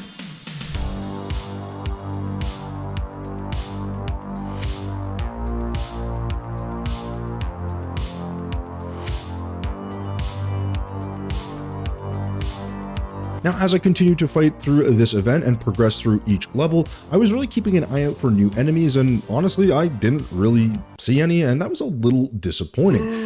And as I got closer and closer to actually clearing the event, I realized the ground was littered with the remains of my enemies, so I dropped down to collect the excessive amount of loot. And there was indeed a lot of it, but the question here was, well, was any of this going to be actually useful? The answer, not really. Other than the Horseman's Sword, that is, which was a material for a few other items, this was a pretty underwhelming haul. By this point, I'm pretty used to this, and I generally just toss some stuff into my magic storage and move on. However, at this point in the journey, that storage, she's getting quite full, and I needed a quick expansion. And it's often during these moments of calm where I take the opportunity to consider what my next steps might be. And by taking a quick glance over my gear, I realize I'm missing an item that is really damn useful. And I mean useful for just about anything you could do in this game, and that is going to be the ability for permanent flight time. That's right, I realized that I needed to get my hands on a soaring insignia, and that meant I would be paying the Empress of Light a quick visit. Of course, you can't just summon the Empress of Light out of thin air, you actually have to go get her summoning item, which means I had to go to the hallowed biome and get my hands on the ever-annoying prismatic lacewing. Yeah, sure, this little butterfly looks cool, but these pesky little guys only spawn at a certain time of night, and luckily for me, I happened to find one relatively quickly. From there, I made my way down to this rather destitute looking arena and set my sights on grabbing the soaring insignia. And oh my god, I got slapped. That did not go well. And instead of going back and figuring out what bigger and maybe better items I could use to make things just a tiny bit easier, I instead got peer pressured by you, the community, to do mushrooms. Specifically, this odd mushroom. Now, I have no idea what this thing is going to do. It could be deadly like the red potion, or it could be completely benign. Either way, I don't trust the community at all, so I'm gonna go and hedge my bets here by heading out to the jungle and making myself this nice protective wooden box. And from there, I continue to make a terrible, terrible mistake. Why would anyone do this? This lasts for a hour. God damn it. Okay, so clearly this is one of those psychedelic mushrooms, and it's pretty trippy, but I think it would be wise at this point to just sit here and enjoy the pretty colors. However, I am not a wise man, so instead I decided that this was the perfect time to start building. Yep, I decided to start building in the jungle, in hard mode, while being able to taste colors. Yummy. But I don't know, maybe these mushrooms were helping the creative juices flow. Either way, I do know that for this build, I wanted to make some rustic jungle huts, and it's not really a tough design, but I knew I wanted something that was off the ground. So I went about creating a few raised stilts with mahogany fences and a landing area with some spooky wood. The angled supports under this were made with some stone slab and some ebonwood and then hammered into position. From there, I made a few stairs using a mix of mudstone, ebonwood, and bamboo platforms.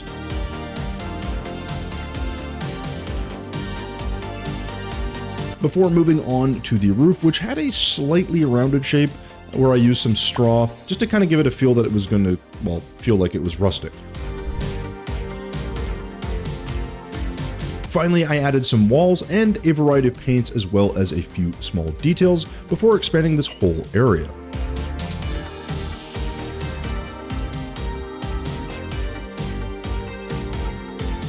And by expand this area, I mean I decided to make a second, even larger and more detailed hut.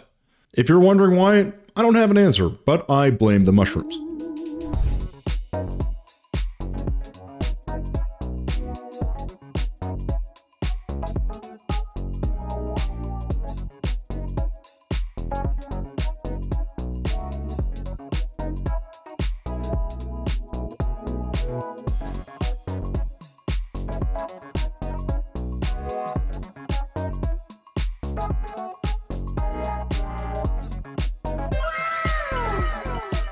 Now, if you're curious about any of these builds, want any specifics on the materials or the designs, like this interesting looking stairs on our second hut, feel free to drop a comment or questions down below, or check out some of my other more build focused videos like some of these tutorials that I'll list right here. Anyways, the second build is now done, and we've got ourselves two very fun, very rustic looking jungle huts. And it's probably for the best because it's been a hot minute since we did some building, and these definitely fit the bill. Though I will say I think all the creative juices from the odd mushroom we ate a while ago are now simmering down a bit, and it's time to refocus ourselves. And to refocus ourselves, we're gonna, wait, what were we doing again? Right, boss fights. Well, Empress of Light to be specific, but she crushed me, and if I'm honest, Empress is not a fight that I'm super familiar or really fond of. I probably should try to get a few additional improvements to my gear, and hey, would you look at that, I've got this really handy elevator that sits right above my jungle arena, and you know, I wouldn't mind taking out the Plaguebringer again. So naturally, down I went to squash this bug for a second time. Now, I said it last time, but it's worth repeating. This guy is weirdly tanky. Yes, I appreciate he's all armored up and whatnot, but these fights feel like they drag out more than they should. And if you combine long fights with relatively uninspiring loot, well, it would make you second guess taking on a boss like this, but I did it anyways.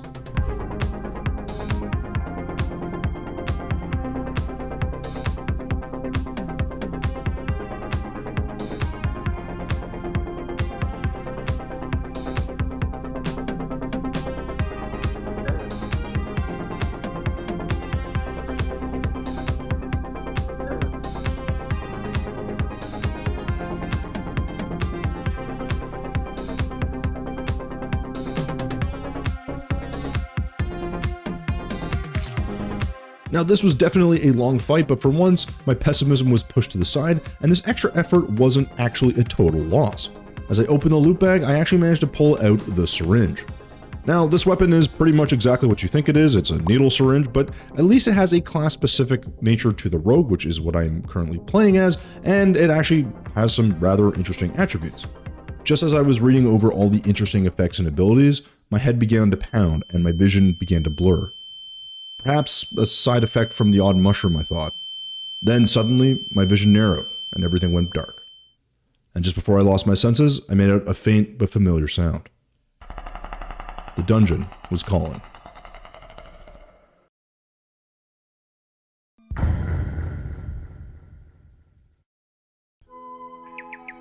I woke up the next morning, and my head was pounding.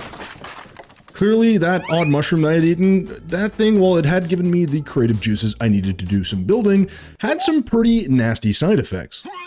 But today was going to be different. Today was going to be the day that we finally are going to go track down the sources of those sounds that are coming from the dungeon, even if it kills me. But since my memory was still a bit hazy, the best thing to do was to retrace my steps. So I went back to the jungle, explored my jungle huts, but found nothing. So the only thing I could think to do was to seek answers from the last person, or thing, that saw me before the incident. It was time to have a quick chat with the Plaguebringer once again, and find out just exactly what that sound was.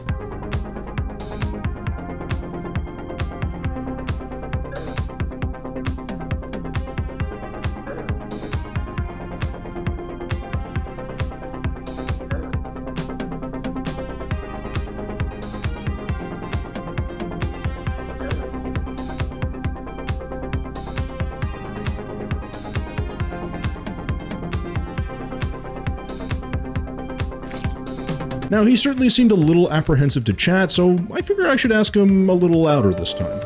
But despite beating him up and down the arena, he still didn't seem very cooperative.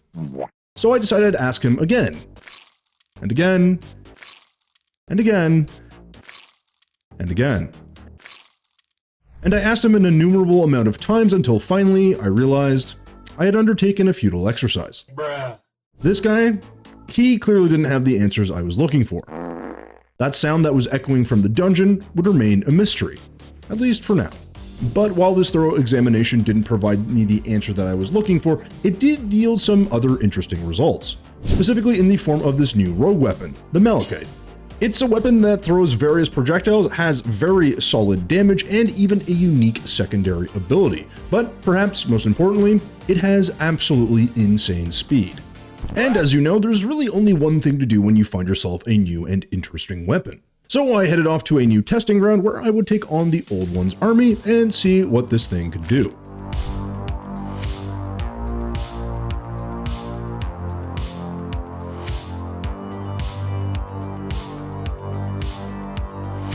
And without even using any turrets or even specific materials or loadouts, I absolutely carved my way through this entire event on the very first try.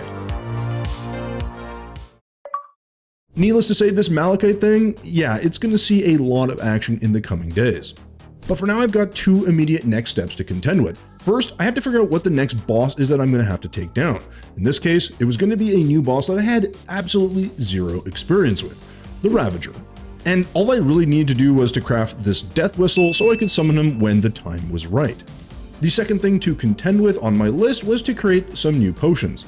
Now this is because during the course of our exploits, a number of new NPCs have moved in, and some of them are honestly selling some pretty interesting things. So some of these potions that are being sold actually have some new effects I've never seen, and others simply just combine a variety of effects into one.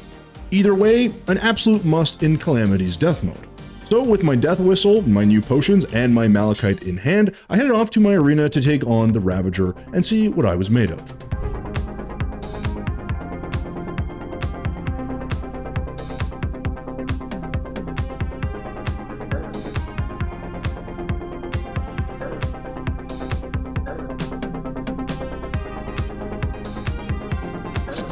But as it turns out, in the eyes of the Ravager, I am but a mere meat popsicle. For now, I'm simply going to chalk this up to being a totally new experience. He's really not that bad of a fight, and I'm mostly having issues with those pillars that he shoots at you more than anything else he's doing. So if we can avoid those, I think we're good. So let's give this another shot and just be mindful of those walls.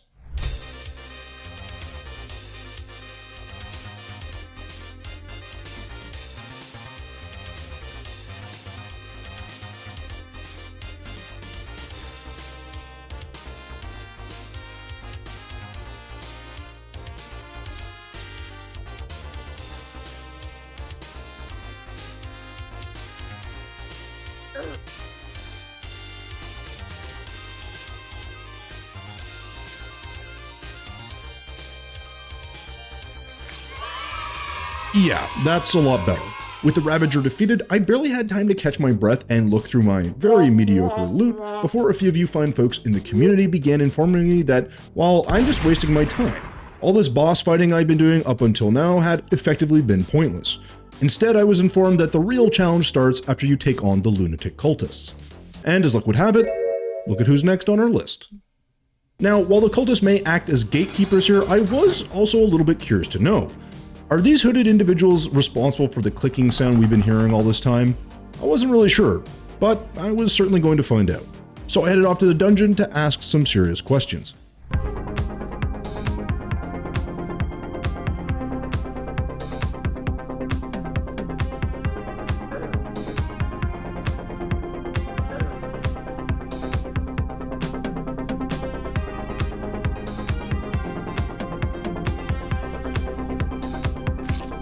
And just like that, the cultist was defeated, and I was immediately thrown into another challenge that most Terraria players hope to avoid. The Celestial Pillars were now active, and I was in range of what I consider to be the worst of them all, the Solar Pillar.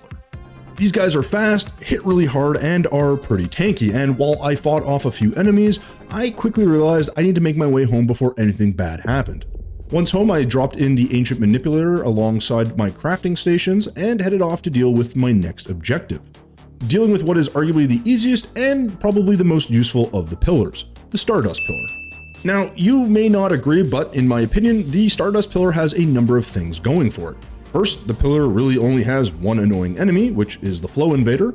Second, you can farm these star cells by killing most, but not all of them, so that they can respawn quickly and you just keep farming them. And third, and probably most importantly, once you defeat this pillar, you get the Stardust Dragon Summon, which is easily one of my favorites. Now you might be thinking, but Tommy, you're playing Rogue, and that is true, but I'm not gonna lie, I struggled to resist the temptation to use this summon. In its place, however, I made the Star of Destruction, which fires this massive mine that explodes into a bunch of bolts, which, while it's quite slow, is definitely going to be a fun weapon to use. And if you're deciding to play Rogue, I highly recommend you give a shot. From there, I just continued to fight through each pillar as efficiently as I could.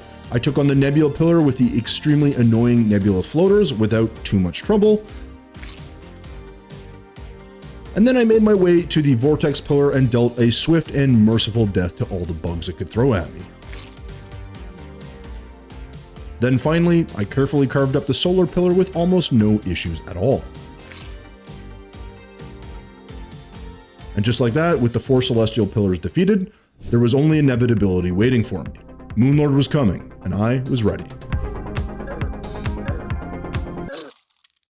Or so I thought. Turns out he's just a little bit more challenging than I'm used to. But this is simply an unexpected setback. Nothing major. So I headed back and tried again. But unfortunately, I quickly got put in my place. And then this happened again, and again. Now, considering how often I have beaten this boss, this was not going well, and I fully blame Death Mode's difficulty. So given my struggles, I decided to do something else and settled on farming Astrum Deus. And honestly, I wasn't even looking for any specific items, unless that is there were items called my confidence or my dignity.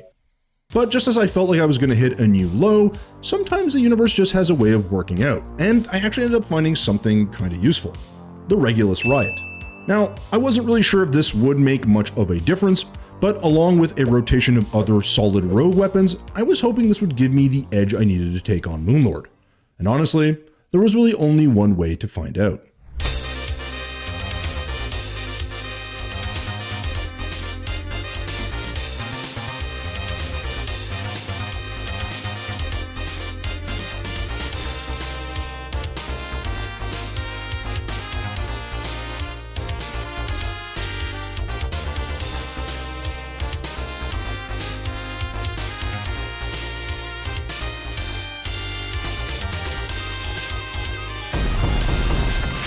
And with a few final attacks landing, Moonlord went down like a ton of bricks. I was now the champion of Terraria. Well, at least according to this in-game notification. The reality was, this journey was truly just beginning. What I did also know, however, was that with the Moonlord defeated, I would now have access to a host of new materials, weapons, and armors. So I mined out this Luminite planetoid and then crafted 2 very interesting looking weapons. First one, the Elemental Disc, and the second one, the Lunar Kunai. Both of them with very good damage, tons and tons of projectiles, and incredible speed. But it was the Elemental Disc in particular with its speed and bright colors that really reminded me of something. A boss I hadn't previously given a fair shake after it slapped me across the cosmos. The Empress of Light. I decided with all the excessive power-ups, it might be a good time to give her another shot. So I headed off to the Hallowed Biome and said hello.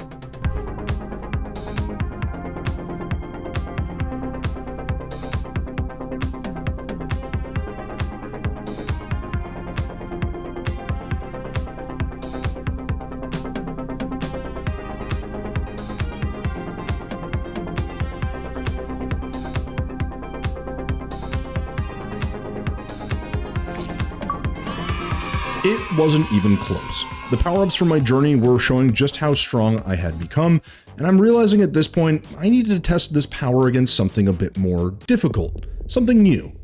And that's when I saw my next step towards that goal, the Profane Guardian. I wasn't really sure what to expect, but I felt confidence oozing out of every pore. I crafted the Profane Shard, headed to my arena, and tested out just how strong I had become. But I was put in my place, rather swiftly, and this actually happened several times. But despite my multiple failures, I somehow felt that this boss was still within my reach. I just need to focus and lock in. And with a deep breath, this is precisely what I aim to do.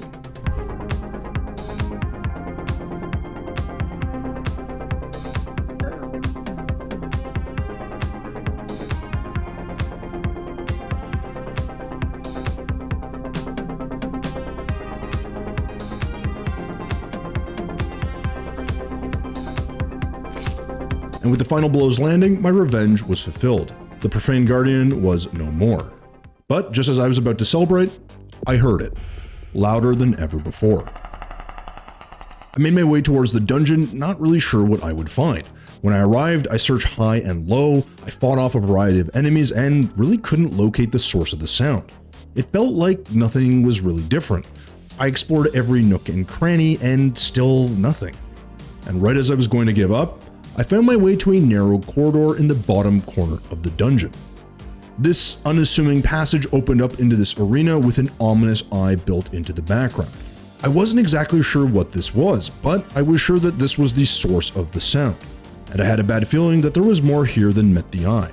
But despite these efforts in the dungeon, I wasn't able to do much else. It was just a big open room with some odd symbols on the walls, and that's pretty much it.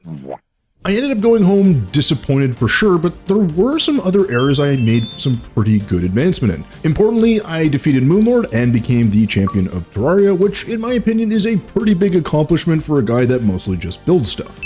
However, despite being full of confidence and overcoming these obstacles, I've been informed by my community that I am in fact just beginning the journey that is Calamity. To drive this point home, they let me know that the Profane Guardians that I was so happy about defeating, well, they're literally just that, Guardians. And what they're guarding is Providence, the Profane Goddess. Basically, this is like a bigger version of the Guardians, except that it has way more health and shoots like 1,000,000 projectiles, including this fun laser thing, which does a ton of damage. But undeterred, I made my way to the Hallowed to summon this boss and hopefully start the day off on a good note.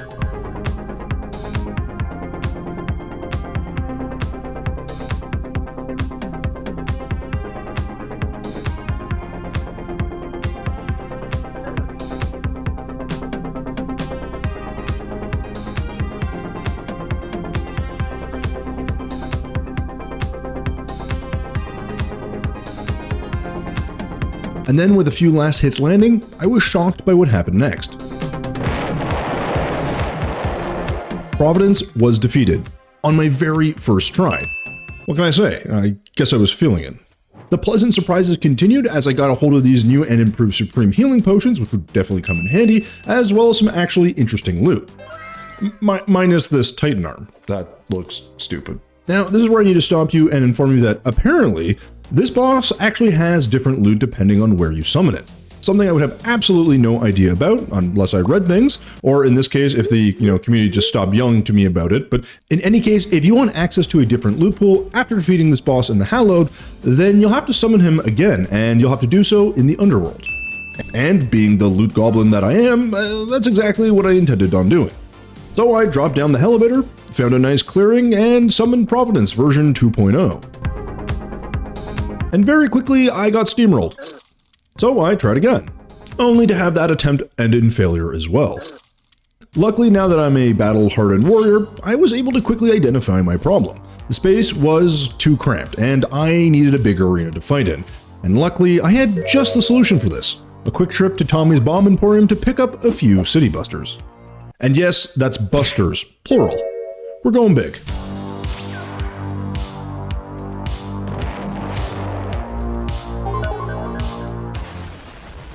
Ah, beautiful. Then I just added some platforms and these useful heart statues to give myself the best chance possible, and I was finally ready for another attempt.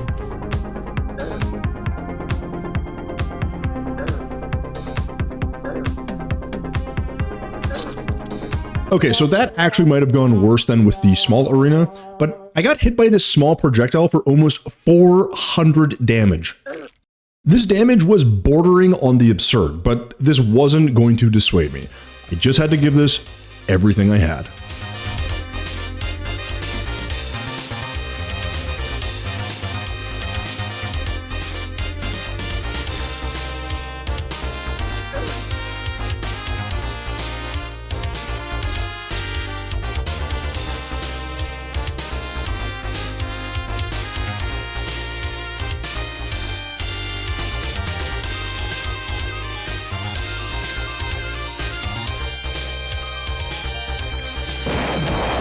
I'd barely survived, but I finally outlasted Providence. So I grabbed my loot, made my way back home, and took a closer look at my prizes. Sadly, nothing really stood out as being all that special. Or at least that's what I thought. Until I came across this little thing, the Rune of Chaos. Or is it Rune of Kos? I'm not sure. Sure, this thing is pretty innocuous, but as it turns out, it was the key to unraveling the mystery of the dungeon. And that's exactly where I was headed next. So I quickly grabbed this handy dungeon potion, teleported over, and made my way back to the only place that made any sense to go back to, the strangely open area at the very end of the dungeon. And this is when I took a closer look at the Rune of Chaos. And it was different. It now read, "Summons the Ceaseless Void." Finally, it was all coming together and making sense. The spooky clicking sounds, the discovery of this massive arena, and now a rune that seems to activate in the dungeon. Now, the picture was finally complete, and I was likely in serious danger. I'm in danger! But, of course, curiosity ultimately got the best of me.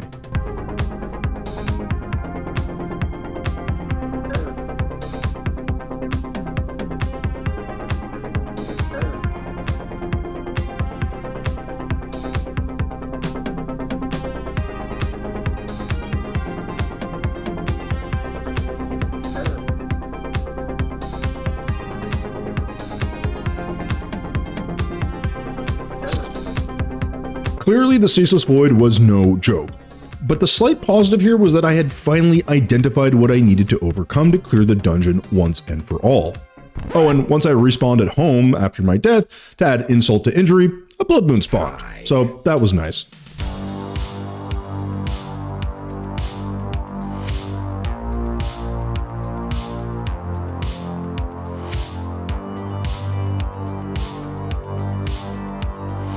So after clearing the Blood Moon, the only thing I could think to do at this point that might actually help me out was to find a few more potions to get some better buffs.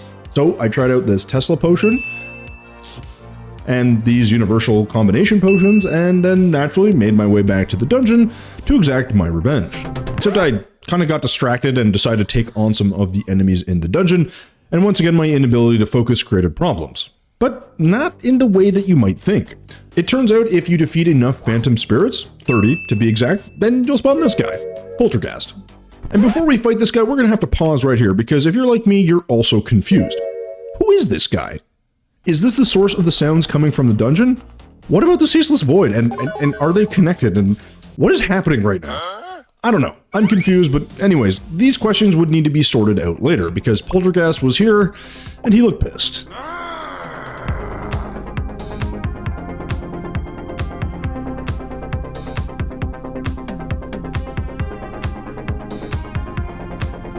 Honestly, I didn't know what to expect, but the deeper I got into this fight, the more quickly I realized that for the first time in a long time, this was actually kinda easy. And sure enough, on my very first attempt, I took out Poltergeist. And before even celebrating, the only thing I could think of was I supposed to fight this guy sooner? I'm not really sure, but I'll take a win when I can get it. But perhaps even more impressively was that he dropped a rogue weapon, the Ghoulish Gouger, and this thing is insanely fast and might even tip the scales in my favor for the Ceaseless Void. I just had to find out if my hypothesis was true.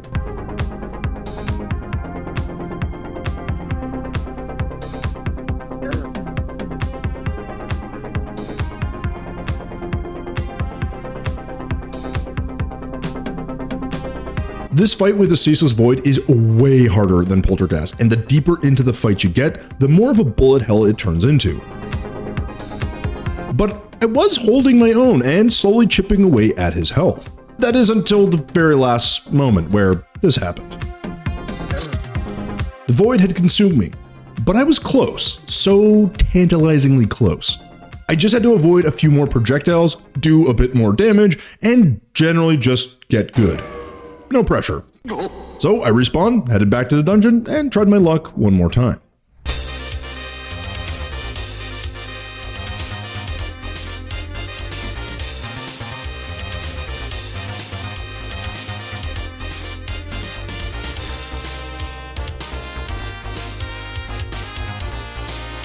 Once again, the fight was going just fine. Sure, we exchanged a couple of blows, but I got him down to under 10k health. Then, eventually, under 5k. The pressure and the number of projectiles were growing. I just had to hold out. And then with the final few attacks, I did just that. The Ceaseless Void was defeated, and with it, the clicks and the echoes from the dungeon finally fell silent. The dungeon was finally cleared. And my mission was finally accomplished.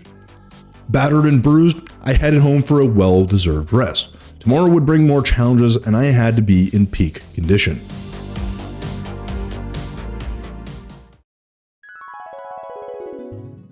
After a good night's sleep and a full recovery, I had to take stock of things. Of course, we'd finally cleared the dungeon and defeating both Poltergeist and the Ceaseless Void, which, in my opinion, were monumental achievements. The defeat of these bosses also signaled something else. The Abyss now had another layer to it that was now unlocked. I wasn't sure what that would be, but I knew I'd be finding out soon. Before that though, I decided it was time to focus on another upgrade.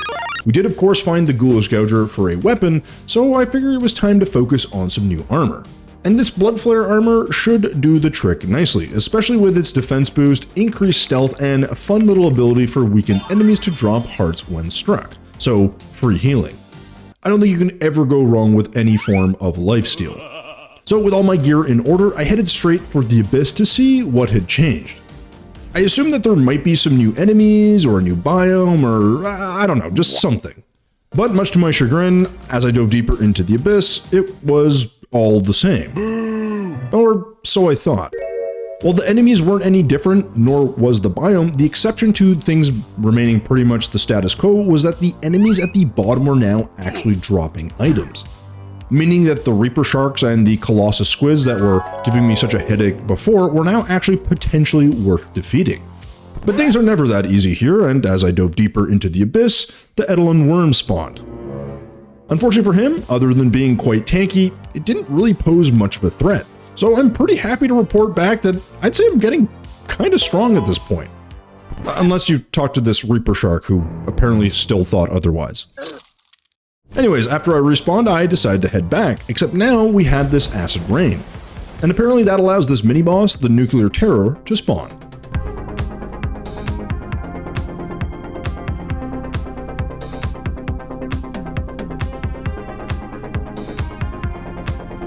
And he really wasn't much of a challenge, and I ended up defeating him multiple times over without really breaking much of a sweat.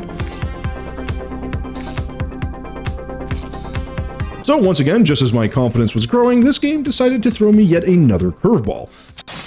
This time in the form of this. Yeah, this tornado apparently has a fun little mechanic where it spawns this guy. And no, your eyes are not deceiving you. That is indeed a more decrepit looking Duke Fishron. Allow me to introduce you to the old Duke Fishron. But don't let his old weary appearance fool you, because this old fella has a couple of tricks up his sleeve. And after a short few minutes, the inevitable happened. Now, I was definitely caught a little off guard at him spawning, and normally I would try to exact my revenge, but there were two things stopping me. First, I didn't even know how to actually spawn the old Duke, other than that I needed an Acid Rain event for a chance that he might spawn. I wasn't really exactly sure. Second, the community was insistent that there was no need to fight him, and I should instead focus my efforts on the Rune of Chaos, which apparently can spawn various bosses depending on which biome you're in. So that's news. And up next, I was apparently being peer pressured to head to space to take on a boss I'd never seen before, the Stormweaver. So up I went, activated the Rune of Chaos, and summoned Stormweaver, which apparently is just a bigger, more armored worm in space?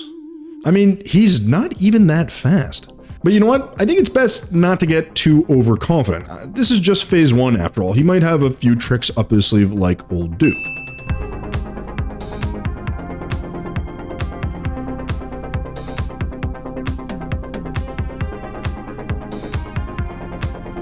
But as the fight progressed, I slowly began to realize that I might be a bit too strong for this fight, and that perhaps I was supposed to take this boss on a little bit earlier. Either way, despite his best efforts, Stormweaver was no match for me, and after a few short minutes, I put him out of his misery. After a pretty underwhelming fight, I really didn't have much in terms of expectations for loot here, and rightfully so. As I opened my treasure bag, there wasn't much of interest, except for these armored shells. These little guys opened up the option for weapons and armor, sure, but most interesting was this, the Cosmic Worm. This is the summoning item for the Devourer of Gods, or DOG for short. This was a boss I'd never taken on, but it was one that I'd heard of before, and it meant only one thing. I was starting to approach the end of this crazy journey we'd embarked on. But as luck would have it, turns out you don't just get to summon the Devourer just like that. Oh no, my friend. Our friend, the Rune of Chaos, is actually the key to all of this. It allows the spawning of several bosses depending on the biome, and each of these bosses then provides you with one of the required materials to make the Cosmic Worm. So the Ceaseless Void, who we've already defeated in the dungeon, gives us the Dark Plasma. Of course, the Stormweaver, who we've just defeated, gives us the Armored Shells, and that means we're missing just one more piece of this infernal puzzle, the Twisting Nether. And that can only be acquired from one place, from the last boss that was required to be defeated to be able to get our hands on the Cosmic Worm, Signus, the envoy of the Devourer. So, next stop, Hell, where I would make my first attempt at defeating yet another unknown enemy. So down to the underworld I went, found a nice open clearing, and got to work.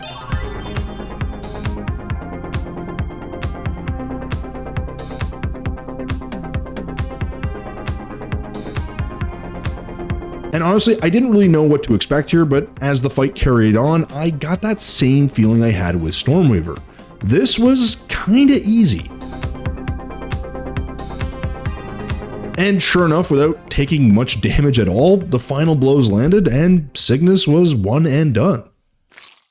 The Twisted Nether was now mine, and not just that, but Signus was also kind enough to drop this Cosmic Kunai and this Spectral Veil.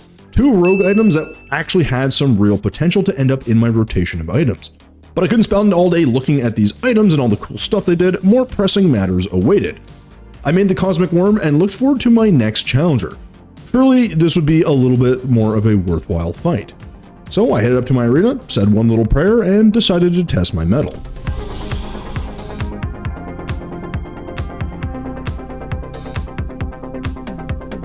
Now, my immediate first impressions are that this is literally just Stormweaver all over again, albeit a much larger version, and sure, he's a little bit faster and has a few more abilities, but color me unimpressed. But slowly, as the fight dragged on, it felt like he was getting a little bit faster, launching a few more projectiles, and even had this little minion guy helping him. Oh, and he goes invisible, sorta. I was not a fan of this move. Unfortunately, as he got faster and faster, he ended up whittling away my health, and then this happened. I mean, he just came towards me in a straight line, and I didn't even react for some reason, so yeah, my bad. So I felt that was a pretty avoidable death, so I gave this another shot. Only to be vaporized by the 10 million projectiles he was shooting. And then there's this other time where he just took a bite out of me mid-air. Turns out DOG was no cakewalk, and he was kinda kicking my butt, and he killed me at least another dozen plus times or so. Despite my shortcomings, I was making some progress. I was now getting him to stage 2 consistently, where he only got bigger, faster, and shot even more projectiles. This was not going to be easy.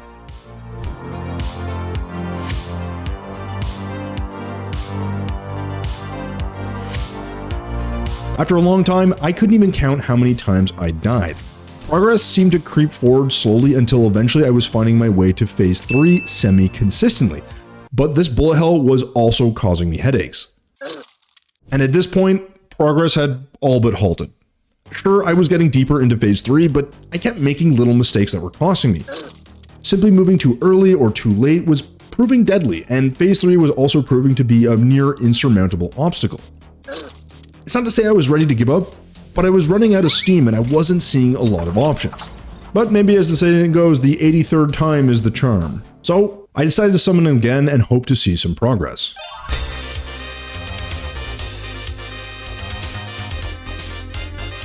But then, after a consistent phase 1 and a really strong phase 2, I once again found myself in phase 3, and I realized I was on the dream run.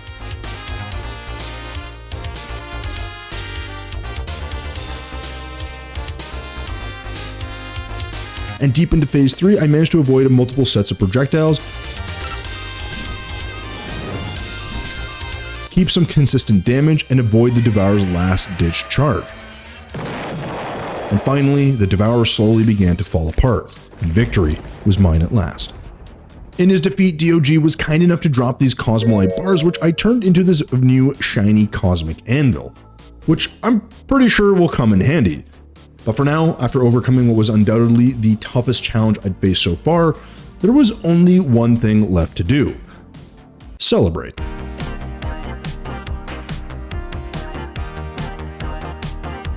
So after making some pretty good progress and partying hard, you'd think that this would mean we might take a few minutes to rest and recover, but ain't nobody got time for that. And this means that we're immediately rolling into our next challenge with this, the Blessed Phoenix Egg. Now, if you look closely at the boss list and then back at the egg, you'll see that it summons Yharon, the Dragon of Rebirth, and he is going to prove to be the hardest boss in Calamity I've ever fought, and the worst experience I've ever had. Yes, this innocent oval-shaped item is, unbeknownst to me, going to be the root cause of my problems. I'm sure cracking this open will go perfectly fine. It did not. Basically, as you can see, Yharon is an orange bullet hell, and as a guy that mostly builds stuff, I am not exactly great at these things. Oh, and it's not just the excessive number of projectiles, he also has this super duper fun dash attack that he's using pretty consistently to wipe the floor with me. And to add insult to injury, his hits also inflict some sort of burn debuff, so you take damage over time. Fun times all around. Anyways, I stubbornly kept trying to fight him, but this was quickly turning into the DOG fight all over again. I needed to take a step back and actually reassess. I definitely felt like he was faster than me, and maybe that my damage could be improved ever so slightly. But honestly, I wasn't seeing much of a window to actually increase my movement speed or my damage. Sure, there's items that look pretty good, but I was still not actually able to access the materials required to actually craft them. So naturally, I did what anyone would do. I gave up almost immediately, teleported back over, and tried again.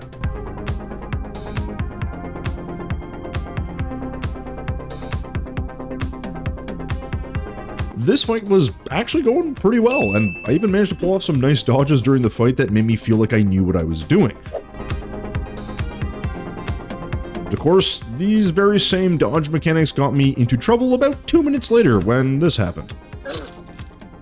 Not really that surprising, but I did get Yharon down to under 25% health, which was actually not too bad. Hell, it was so good that even my cat came to cheer me on. Look who I found! Extra encouragement aside though, we were still definitely in need of some sort of improvement. Really. Any kind of improvement. That would be great. So I looked at the Flesh Totem, which provides me with 10 defense and some damage reduction, but importantly halves the contact damage from the boss, which could be a decent option. I also made the Sponge, which provides a ton of defensive stats and abilities, and realistically is something I probably should have been wearing earlier. 30 defense and absorbing 180 in damage is no joke, folks. So let's just pop that on real quick. And then finally, I also found this, the Chalice of the Blood God. Okay, well, truthfully, the community, you told me about this, and regardless of that fact, I did actually look at this as a potential option. However, I was missing one of the components, the Blood Pact, which drops from the Ravager. So I grabbed my death whistle and made my way to my arena to spend what I was certain would be an ungodly amount of time trying to find the Blood Pact.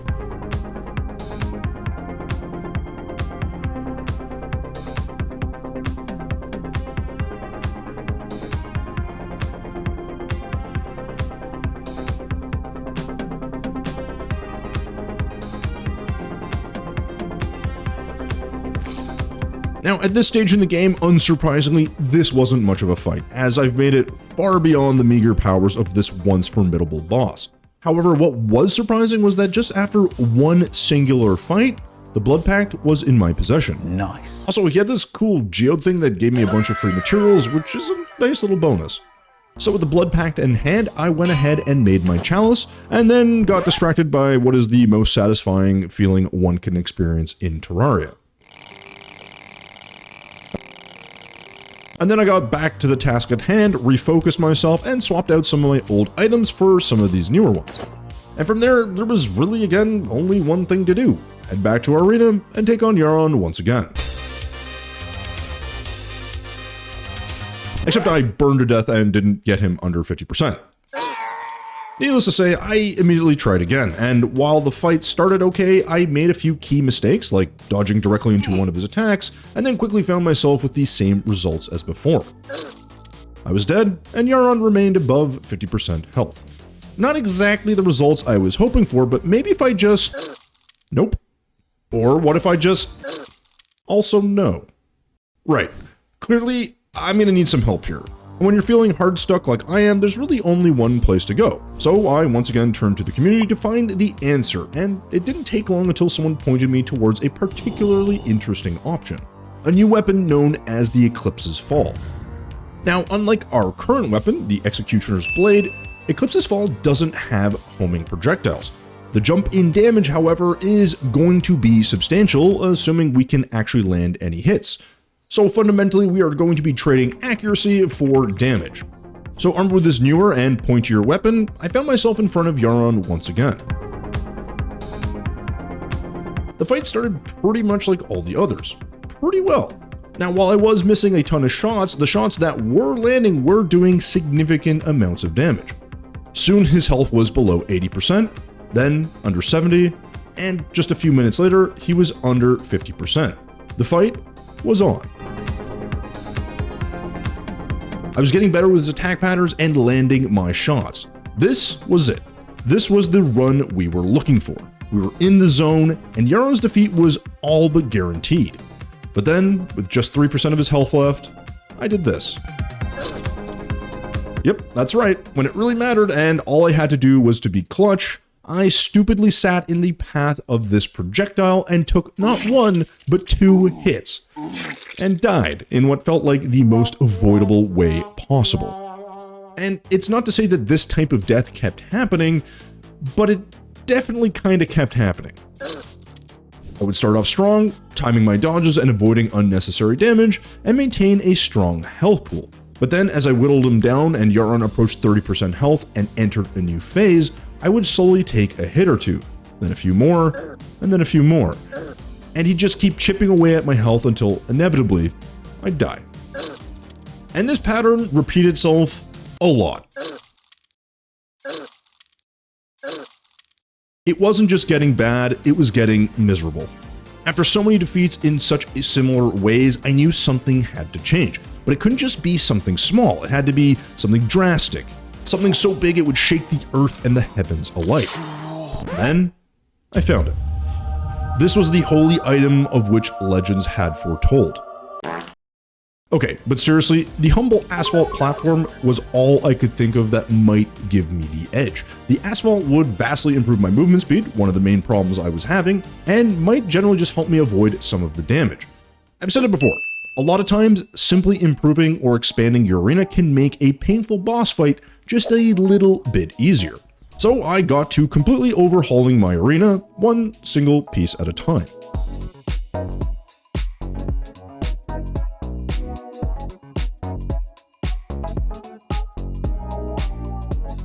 And with my masterpiece now done, you know exactly what we had to do next. Take down Yharon. Instead, however, I did so poorly that I just gave up even trying. Okay, I'm just gonna let him kill me. I'm doing so bad.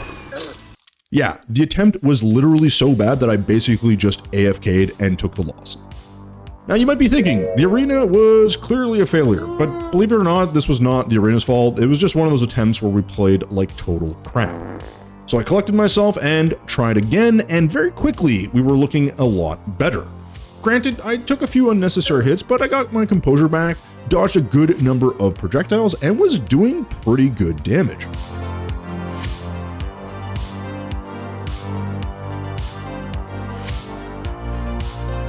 And pretty soon I found myself in prime position. Yharon was under 30% health and I was at full health. This was it. I was going to take an ungodly amount of damage and throw the run right into the garbage. I tried my best to delay the outcome here, but after firing around 1 million projectiles and chasing me down, my fate was all but sealed. I was at a loss. Yharon was starting to seem insurmountable. Every time I got him under 30% health and into those last phases, he would just totally overwhelm me. Dejected, I took some time to gather myself. I mindlessly strip mined small planetoids in space, went to the dungeon to farm some gold and some materials, and I even made not one but 2 new weapons, the Hypothermia and the Penumbra. And I did all of these things in an attempt to just kind of feel like I was doing something. I even gave these weapons a test run on Yharon, but I got to about the same place I always do, getting him under 30% before once again being defeated. And ultimately, I felt stumped. But then I realized something. My mindless strip mining from earlier had given me a new opportunity, and with it, a potential path to victory. By removing the planetoids completely, I had gained a very obvious advantage: height. My arena now had more headroom, and I was going to use it. So I took a bit more time to completely remove a few more planetoids before taking on Yharon once again. But this time, things were going to be different. It was all going as expected. The first phase had now become routine, and I didn't have to think too much about it. But soon, Yharon was down to 50% health, then under 40, and eventually under 30. Things were now a challenge. But I was dodging when I needed to, focusing on evasion instead of damage, and my freshly tailored arena was being used to its full potential. 20%, more blows were exchanged, then under 10. We were closing in. 5%. And then, one attack. One charge, one hit. It changed everything. My health ticked down to 0. Yharon sat at a measly 4.4% left, and I was once again defeated. But now there was a glimmer of hope. Our path to victory was visible. It was just a question of execution at this point. You know, something I've been kind of clearly working on. Luckily, I had one more key ingredient for my success, and it's probably not a shock to learn it once again came from the community, and this time it came in the form of this: God's Paranoia. Now, you'd be forgiven for thinking this is a step down from our Eclipse's fall, because the key value of this item is its homing nature. Homing means we're pretty much guaranteed to land our attacks, which means more consistent damage. This, in combination with the Eclipse, might just give me the edge I need. But at the same time, I felt like I was grasping at straws. With this, there really wasn't anything else I could think to do. My items were set, my weapons sharpened, and my arena was immaculate. Everything was in place. It was now, or it was never.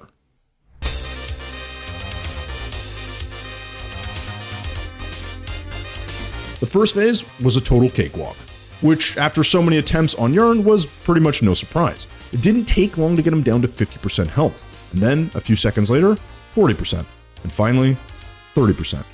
The bullet hell was in full effect now, and I had to lock in.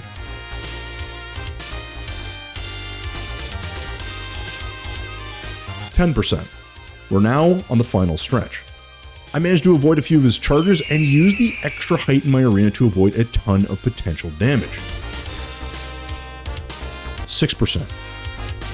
5%. I looked back at my own health bar, and amazingly, I was still at full health. Now, I knew he could still do a ton of damage in this phase, but this was it. This was going to be the run. A few more charges by Yharon met with a few more evasive maneuvers by me. 2%. I created distance between us, took aim, and landed a few more attacks with the Eclipse.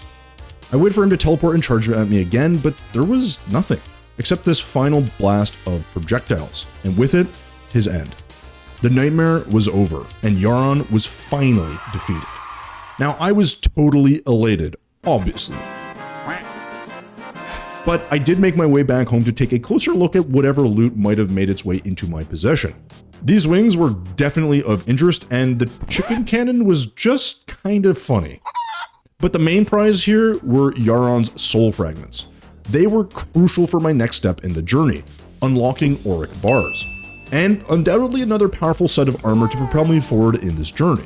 Now, even though I was exhausted, I really couldn't help myself and dove directly into the depths to hunt down this new resource. With sufficient amount of my bounty required, I headed home to craft some auric bars, which unlocked a new, powerful armor, the Auric Tesla armor.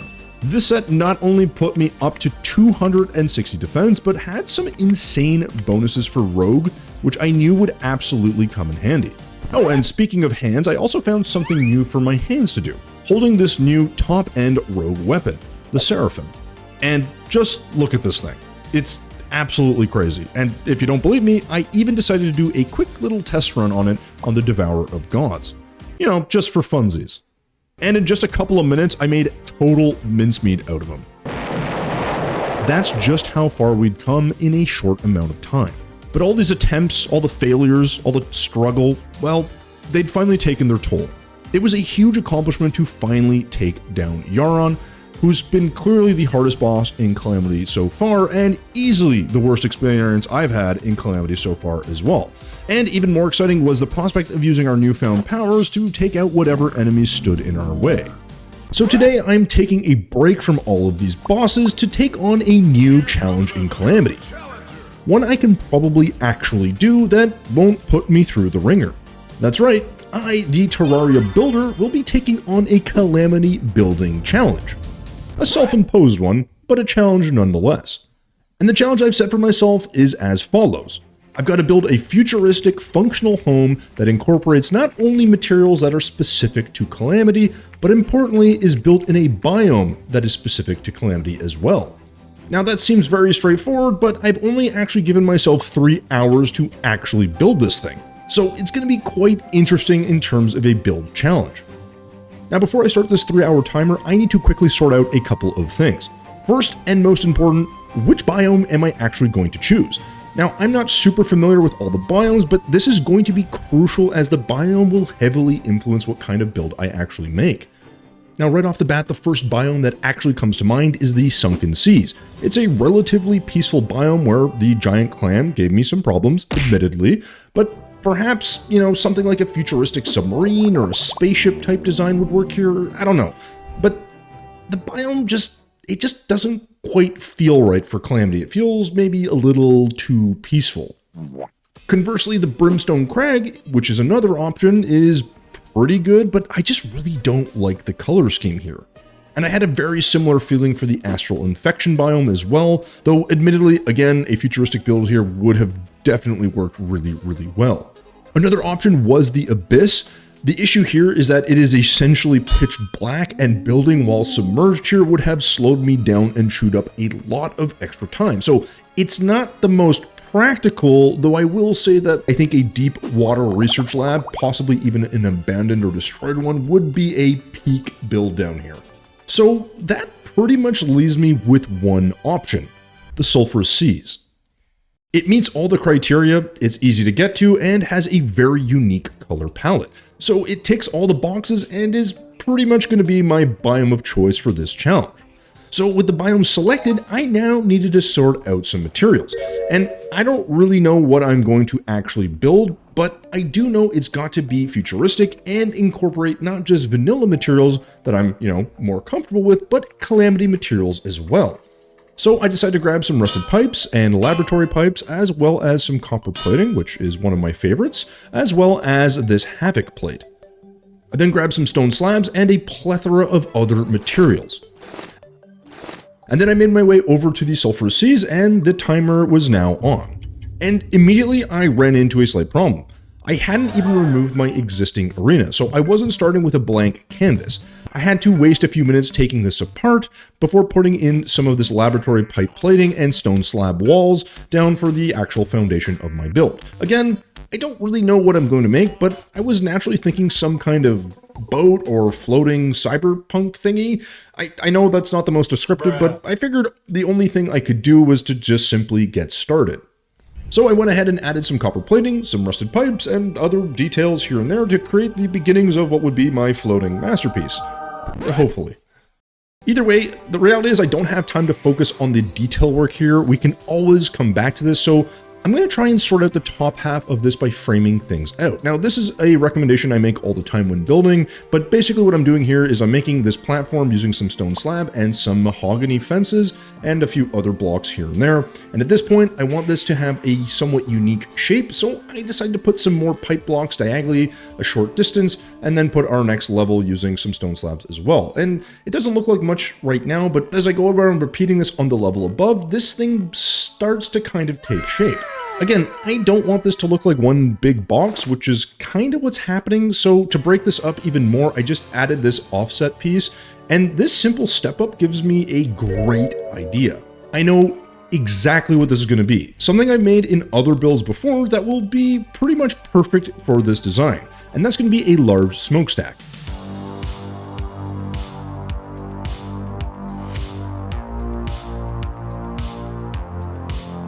It's just some copper plating with palladium columns with a slight taper, and it tends to look pretty good in my opinion. And to save myself some time and the headache, I just made a few of these to give this build some variance and some verticality. However, I'm also kind of realizing that this really isn't looking all that futuristic, and the easiest thing I can think to add here is technology of some kind. Now, thankfully, Calamity is full of options, so these lab terminals and consoles are going to work really, really well. I even add some of this techie look to our middle smokestack to break things up and look more interesting and futuristic, as well as these cloning vats to do, well, pretty much the same thing. Next was some of these glass fittings on the second and first floors to protect from the elements a little, and then I even tossed some meteorite brick to zhuzh things up a bit. Now, at this point, I realized I've already burned an hour. Yeah, that's right, an hour of my time, and I've got plenty more to do here, so I've got to get moving.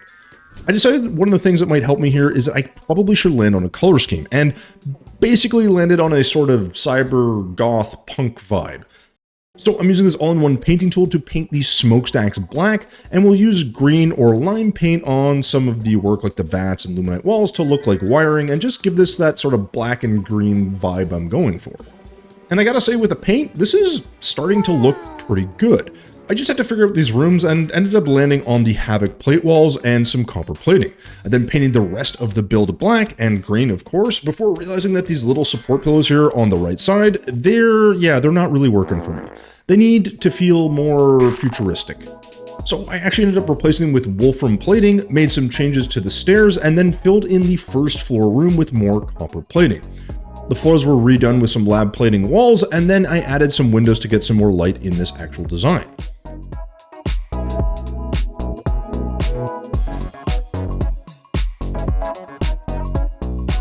Back on the second floor, I wanted to change the texture and played around with a few options until landing on this very interesting looking cosmolite wall,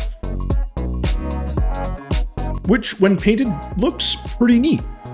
So I added this around the sort of rejigged windows on the first floor along with some cinder plate wall before painting the interiors on both floors a bright and cheerful gray. But honestly, this is so gray, even an Englishman walking through a rainy back alley in Liverpool in November probably sees more color by looking at the sidewalk, so this needs to change. Luckily, I found this wonderfully colored and textured silver wall with its green textured face and gold trim, and it was the perfect addition to break up the drab gray look that I currently had. I mean, look how cool this looks. I definitely recommend trying out this wall or block type if you're building in Calamity. I just think it's very interesting. Anyways, I went ahead and spread this wall across the first floor before playing around with a variety of wall types before modifying my windows for the third time, finally landing on this sort of longer, skinnier look because I think it looks a little more futuristic. I then moved upstairs to change things slightly, once again, including adding the hazard chevron walls and extending the cosmolite brick walls. But all this indecision and back and forth testing materials and designs, well, it's about to land me in hot water. Sulfurous hot water, because I've just got around 30 minutes to finish absolutely everything. Yeah, all that trialing and erroring, yeah, it's eating up a lot of time. And so now the most important thing is to get the detail work done and done quickly. So I went to my little balcony, added some fences and some mechanical looking decorations before, well, creating this weird looking sign thing out of some emerald gemspark, and I even added a few extra pieces of gemspark in the smokestack section to give it a little bit more detail. From there, I decided to paint part of the base of our now pontoon looking build a deep lime green to match the rest of the green color theme we had going on. I also realized simultaneously that the bottom section of this design is way too thin and quickly added some more thickness by using mostly plague plate walls.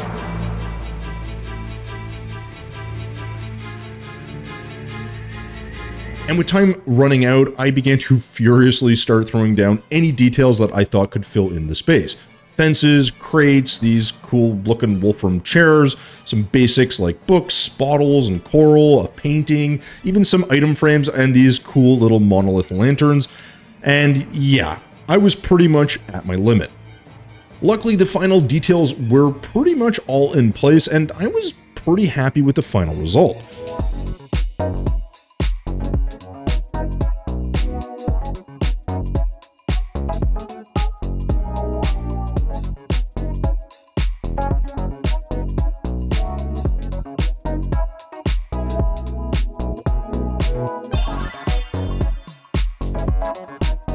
But there was one thing missing. I think this thing needs a name. And I did sort of mention earlier that this has this kind of boat or pontoon-like shape, and I think the name we're going to go with here is the Plague Pontoon. It's as good a name as any, and I think really fits the theme. And pretty much without a second to spare with our newly christened ship, the build is finally done, and our challenge has been completed. And I gotta say, considering how this all started, which was with pretty much no idea what we were going to do, I think this looks really, really good, especially when you take into account my lack of familiarity with the materials and, well, with the overall time constraints. I know 3 hours for some people seems like a long time, but that's not going to be the case here. I think I probably could have used an extra hour to really get this thing the way I would have liked. But that's just my opinion, so let me know what you think in the comments down below. Did this build meet your expectations, or would you have changed it up somehow, or maybe gone a completely different direction? So while you think about that, I'm going to go ahead and lay down to rest. As while this wasn't a boss or progression heavy day, I know that my adventure through Calamity as a builder is coming to an end, and that means tomorrow's adventure will be full of danger.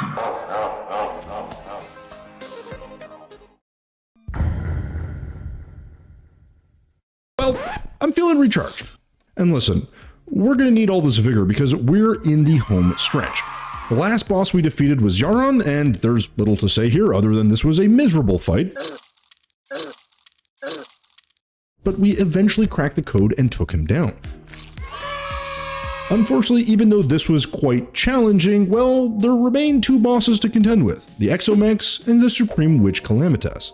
And when we think about progression, well, there's not just the bosses, but there remain also a host of items to craft before I can even begin to feel like I'm close to victory, and in my mind, the best place to start is definitely with our items.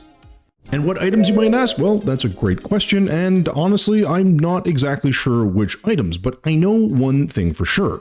I definitely need to hunt down more of the secret labs scattered throughout the world.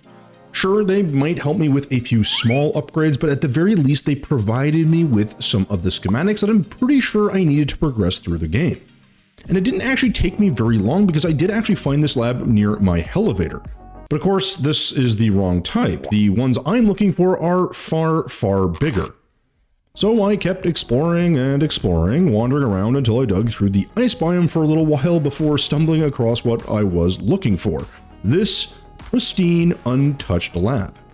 Of course, I was, as always, very much overloaded with junk, so I had to make my way back before returning to loot up absolutely everything I could find. And I do mean everything. I tore this thing back to the studs, just in case I decided to build something else and needed, some materials. And you know who else agreed with the sentiment about needing some additional materials? These pirates, who decided to invade as I returned back home and got totally annihilated. I really think this is starting to demonstrate the gap between me and what are now considered very basic or vanilla enemies. The reality is the pirates really aren't much of a challenge, and I need to get back to my actual task. I need to figure out what the heck I'm doing with all the items I've been accruing from the labs. And it turns out I can make this Codebreaker base, which I assumed would unlock all kinds of cool things, specifically around all those schematics I've been collecting throughout the various labs. I also assumed it was what I needed to summon the next boss, which was the Exomechs, but no. Turns out this item is just a piece of a larger final product simply called the Codebreaker, which consists of 6 components in total. The Codebreaker base, which I currently have, the decryption computer, the long-range array, the advanced display, the voltage regulation system, and of course, the auric quantum cooling cell, naturally. So of the 6 items, I have a grand total of 1. Meaning my immediate goal was set. I needed to keep doing what I was doing and just simply continue to hunt down the secret labs to get the materials and schematics that I needed. I also very quickly realized that my best bet to find some of these labs was to head to the biomes where I had yet to find one, and up next was the jungle. Once I arrived, I headed down this living tree and quickly found my way to this beehive and used my Seraphim to light up some of the unexplored areas of the map. I know it's a bit cheesy, but really helpful, and it didn't take me more than a few seconds before I found my way to the jungle's secret lab. A pretty good omen if ever there was one, and if you're wondering, yes, I totally looted and tore this place apart like the previous lab as well.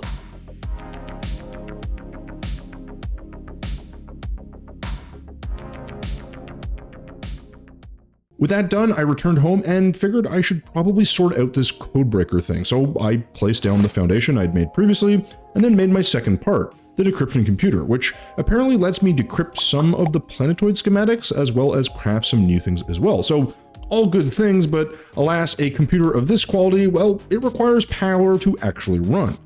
And I had zero clue how this thing actually works. I know, shocker, right? Now, I figured it might be from some item I had yet to find, or potentially worse, from a boss I had yet to get a rare drop from. Thankfully, you, the community, stepped in once again and informed me that all I needed were these Dradon power cells, which, thankfully, I had placed in these machines quite some time ago and had already been charging. So we can all breathe a collective sigh of relief that I'm not going to sit here waiting for these to charge for the next 8 days. Anyways, with the battery charged, I just slapped one of these bad boys into the machine and placed in a schematic and hit the big button. And then all my problems were solved. Okay, I'm lying. I was actually met by a loading bar and an extremely fast amount of text, and then I just waited, and waited, and waited. And then finally, nothing happened. Honestly, not too sure what I was expecting, but it wasn't that. But in these situations, I find it's best not to dwell on this and just kind of move along. So I settled instead with building another piece of the Codebreaker. This time I went with the array and then tried to research a schematic once again. Now, while we're waiting for this to load, this is a great time to remind you that we have only 2 bosses left and that this is the final few days of our 150-day journey. And those 2 bosses that are currently standing in my way are the Exomechs and the Supreme Witch Calamitas. Neither of which I imagine are going to be an easy fight if Yharon was any indication. But of course, before we do anything with the bosses, I needed to craft another piece of this damned Codebreaker, so I found the recipe for the voltage regulation system as well as the advanced display, and then attached that to our strange-looking computer. The Codebreaker was now fully intact, and there was only one thing left to do: turn this thing on. But of course, that's not going to be happening here, so I took this off to my arena and added all the pieces, including the quantum cooling cell, which allows me to make contact with the Codebreaker's original owner. That does not sound good. But there's nothing left to do but hit the big shiny blue and gold button and find out who we're dealing with. And as it turns out, it's this guy, the man himself, Dradon. And after a long-winded speech I didn't really care to listen to, he summoned his not-so-friendly minions Artemis and Apollo, who then combined like a Megazord into whatever this thing is, and then immediately proceeded to nuke me off the face of the Earth. I gotta say, I don't think I was quite ready for that, though I honestly wasn't sure what to expect. So I did notice that lately it seems that Calamity's answers to harder bosses is simply more bullet hell, which I tend to struggle with. So I just decided to try again and see how far I could get.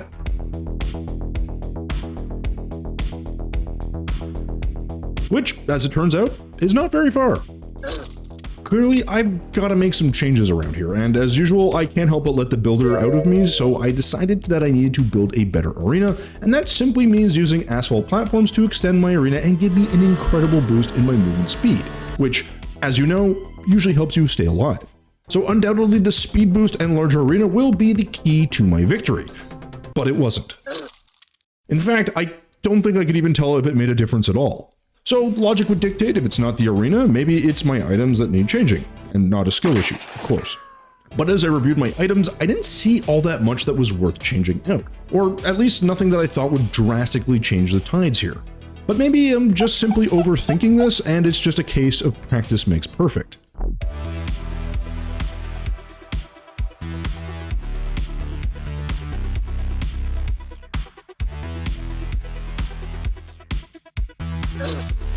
That didn't even last one whole minute.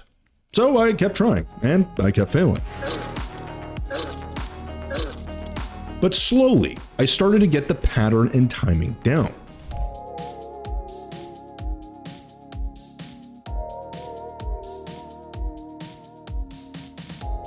I was avoiding damage and dishing it out in turn.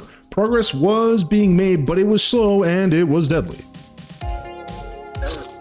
The reality is that this boss just has so many frickin' phases to deal with, and I'm not quite sure if I'll ever get to the end of it.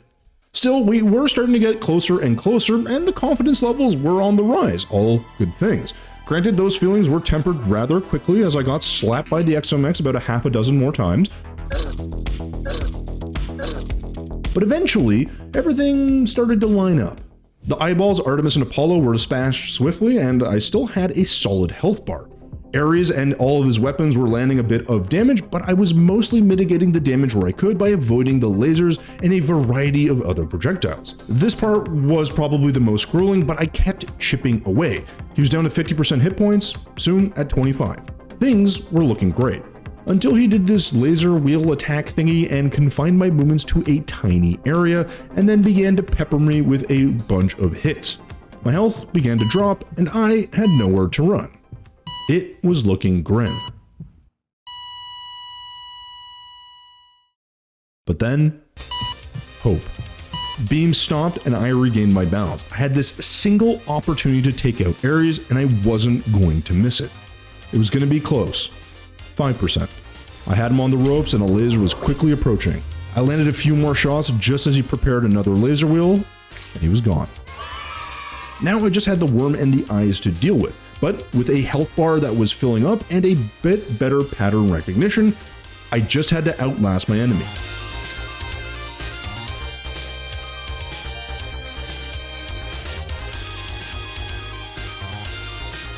It took a while, but the eyes were the first to go down. Then, all that was left was the worm, Thanatos. And it turns out he was actually more troublesome than I thought. Fast, lots of projectiles, and even tries to circle around you to crush you like the snake he is. This fight kept on going for a few minutes, but I was whittling away at his health bar and I was looking in great shape. But just as I was getting close to victory, the worm encircled me, trying to take me out with his insane contact damage. But I had him right where I wanted him. I had a little trick up my sleeve and teleported out of danger before landing a few more blows until finally, Exomech had met its match and I came out victorious. I mean, even Draydon's hologram came out to congratulate me, so we're doing pretty good. But more important than basking in the glow of victory was the loot. What did this endgame boss have for me? There was this munitions beacon that was a rather interesting turret summon, and the Exo Box, which is a mount with some potential. The only other thing that might be of interest is this Draydon's Heart, which provides a ton of extra defense and greatly reduces contact damage. But it replaced my adrenaline with a nanomachines meter, which are great for healing myself, but might throw off my mechanics overall. And I've been using adrenaline for pretty much this entire playthrough, but I digress. All I can say is that I didn't really feel like there was any items here that might tip the scales. But one thing you'll have learned by playing through Terraria, and especially in Calamity, is that if you can't find anything, you can probably make something. And it just so happens there's an item I'd had my eye on for a while now. Not only did this item look pretty cool, but even the name made it sound like it was gonna be good. The item? Celestis. A rogue weapon that was very clearly an endgame item and required miracle matter, which only now was I able to craft. So I made some miracle matter and crafted the other missing ingredient, the subduction slicer, and then with one more click, the Celestis was now mine. Of course, I re-rolled this for some extra damage and gave it a few test swings. And my god, this thing looks insane. And it's a good thing too, because we're going to need something insane if we're going to finish this whole journey off. That's right, after 150 days, we've reached our ultimate objective, the zenith, if you will, and this builder is finally going to attempt the penultimate boss in Calamity, the Supreme Witch Calamitas.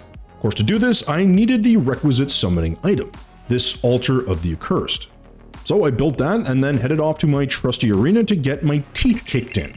I may be a builder, but I'm also a realist, and I am not under the delusion that the final boss of Calamity is going to be easy. But hey, we won't know until we try. And right away, the screen goes blank and the bullet hell commences. Look at all these projectiles. My god. And of course, while I'm trying to dodge all these projectiles, there's this creepy crawly thing following me around as well. Oh, and as the cherry on top of all of this, you can only fight this boss in this teeny tiny little arena. So I'm literally stuck fighting him in a box. Needless to say, I died in less than 60 seconds. But even in that short amount of time, I did notice something other than all the projectiles I had to dodge, and that is that my movement with all of these projectiles needs to be a hell of a lot more precise. And flapping my wings around and going up and down, nah, that's just not going to cut it. But you know what might cut it? An item that only a few minutes ago I dismissed as having only a little potential. The Exo Box. That's right, the entire strategy in this boss fight is going to come down to a mount. And the new strategy was really simple. Focus more on defense than offense, and that meant focusing on maneuvering in a confined space and hoping to get some good damage off in return. So basically just dodge like your life depends on it. And the benefits of the Exo Box were pretty much immediate. I could easily navigate and dodge the insane number of projectiles. It was just so smooth. And because it was so smooth, I could then take out the worm and these weird anchored laser things really easily. And now I was finally able to attack the witch directly.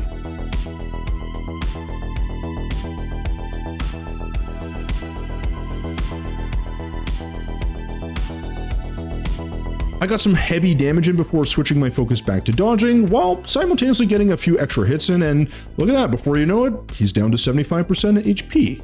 And naturally that means I'm forced back into another bullet hell and dodging projectiles as best as I can. Except that I got hit like 2 times and lost about 70% of my health, but then was saved by a timely health potion to keep me in the fight. Calamitas seems to be moving faster and hitting me more often, but taking a quick glance over at his health, he's down to 50%, so we're making some really good progress, at least in this phase. Speaking of which, how many phases does he even have? Probably something I should have investigated earlier, but we don't even have time to worry about that because we're in yet another bullet hell.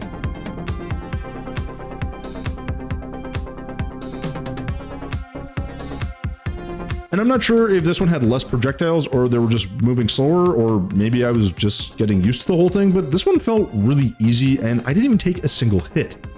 And then just as I hit him a few more times and got him to 45%, thinking this was going to be easy, he calls up some friends.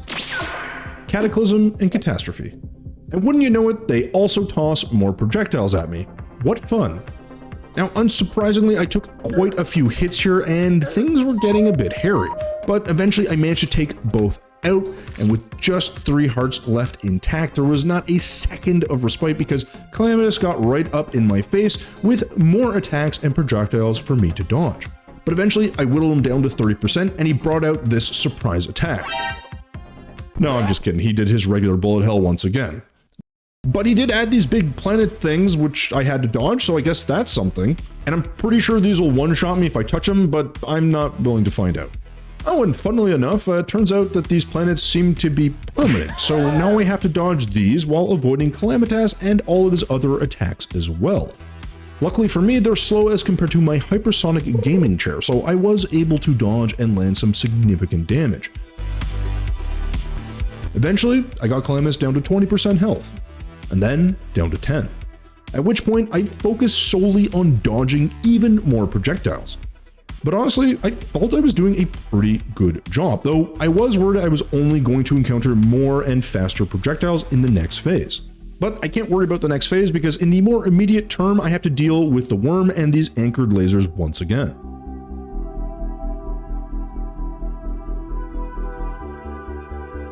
And finally, Calamitas was dropping to 5%, then 3%, And finally, 1%. After a long fight and with just one heart left, I finally got Calamitas' health bar all the way down, and then it stalled at 1%. And whatever phase 2 was about to begin. Why is nothing happening? Wait, did my game just crash? Nope. Turns out there isn't a phase 2, or at least not one in the way I would have envisioned, like the Devourer of Gods. Just a full health bar, and that's it. So color me shocked, but that was not the ending I expected. Calamitas was indeed defeated, and I didn't even know what to say. But maybe this was the right way for this whole journey to end, in the same way it started, mysteriously and without any real expectations. Granted, if someone told you it would only take 2 attempts for a Terraria Builder to take out the final boss of Calamity, I'd call you overly optimistic, and yet, here we are. 150 days later, and our journey through Terraria's Calamity mod has finally come to an end. We covered a lot of ground, from new biomes with new enemies, as well as some very challenging bosses, to grinding for materials and gear, and keeping to our namesake as a builder, and creating some wonderful builds throughout our world. We really did it all. So I really hope you've enjoyed this 150-day journey through Calamity as much as I have. And I hope this gets you inspired to try something new in Terraria. From modding to building, the potential is pretty immense, so get exploring.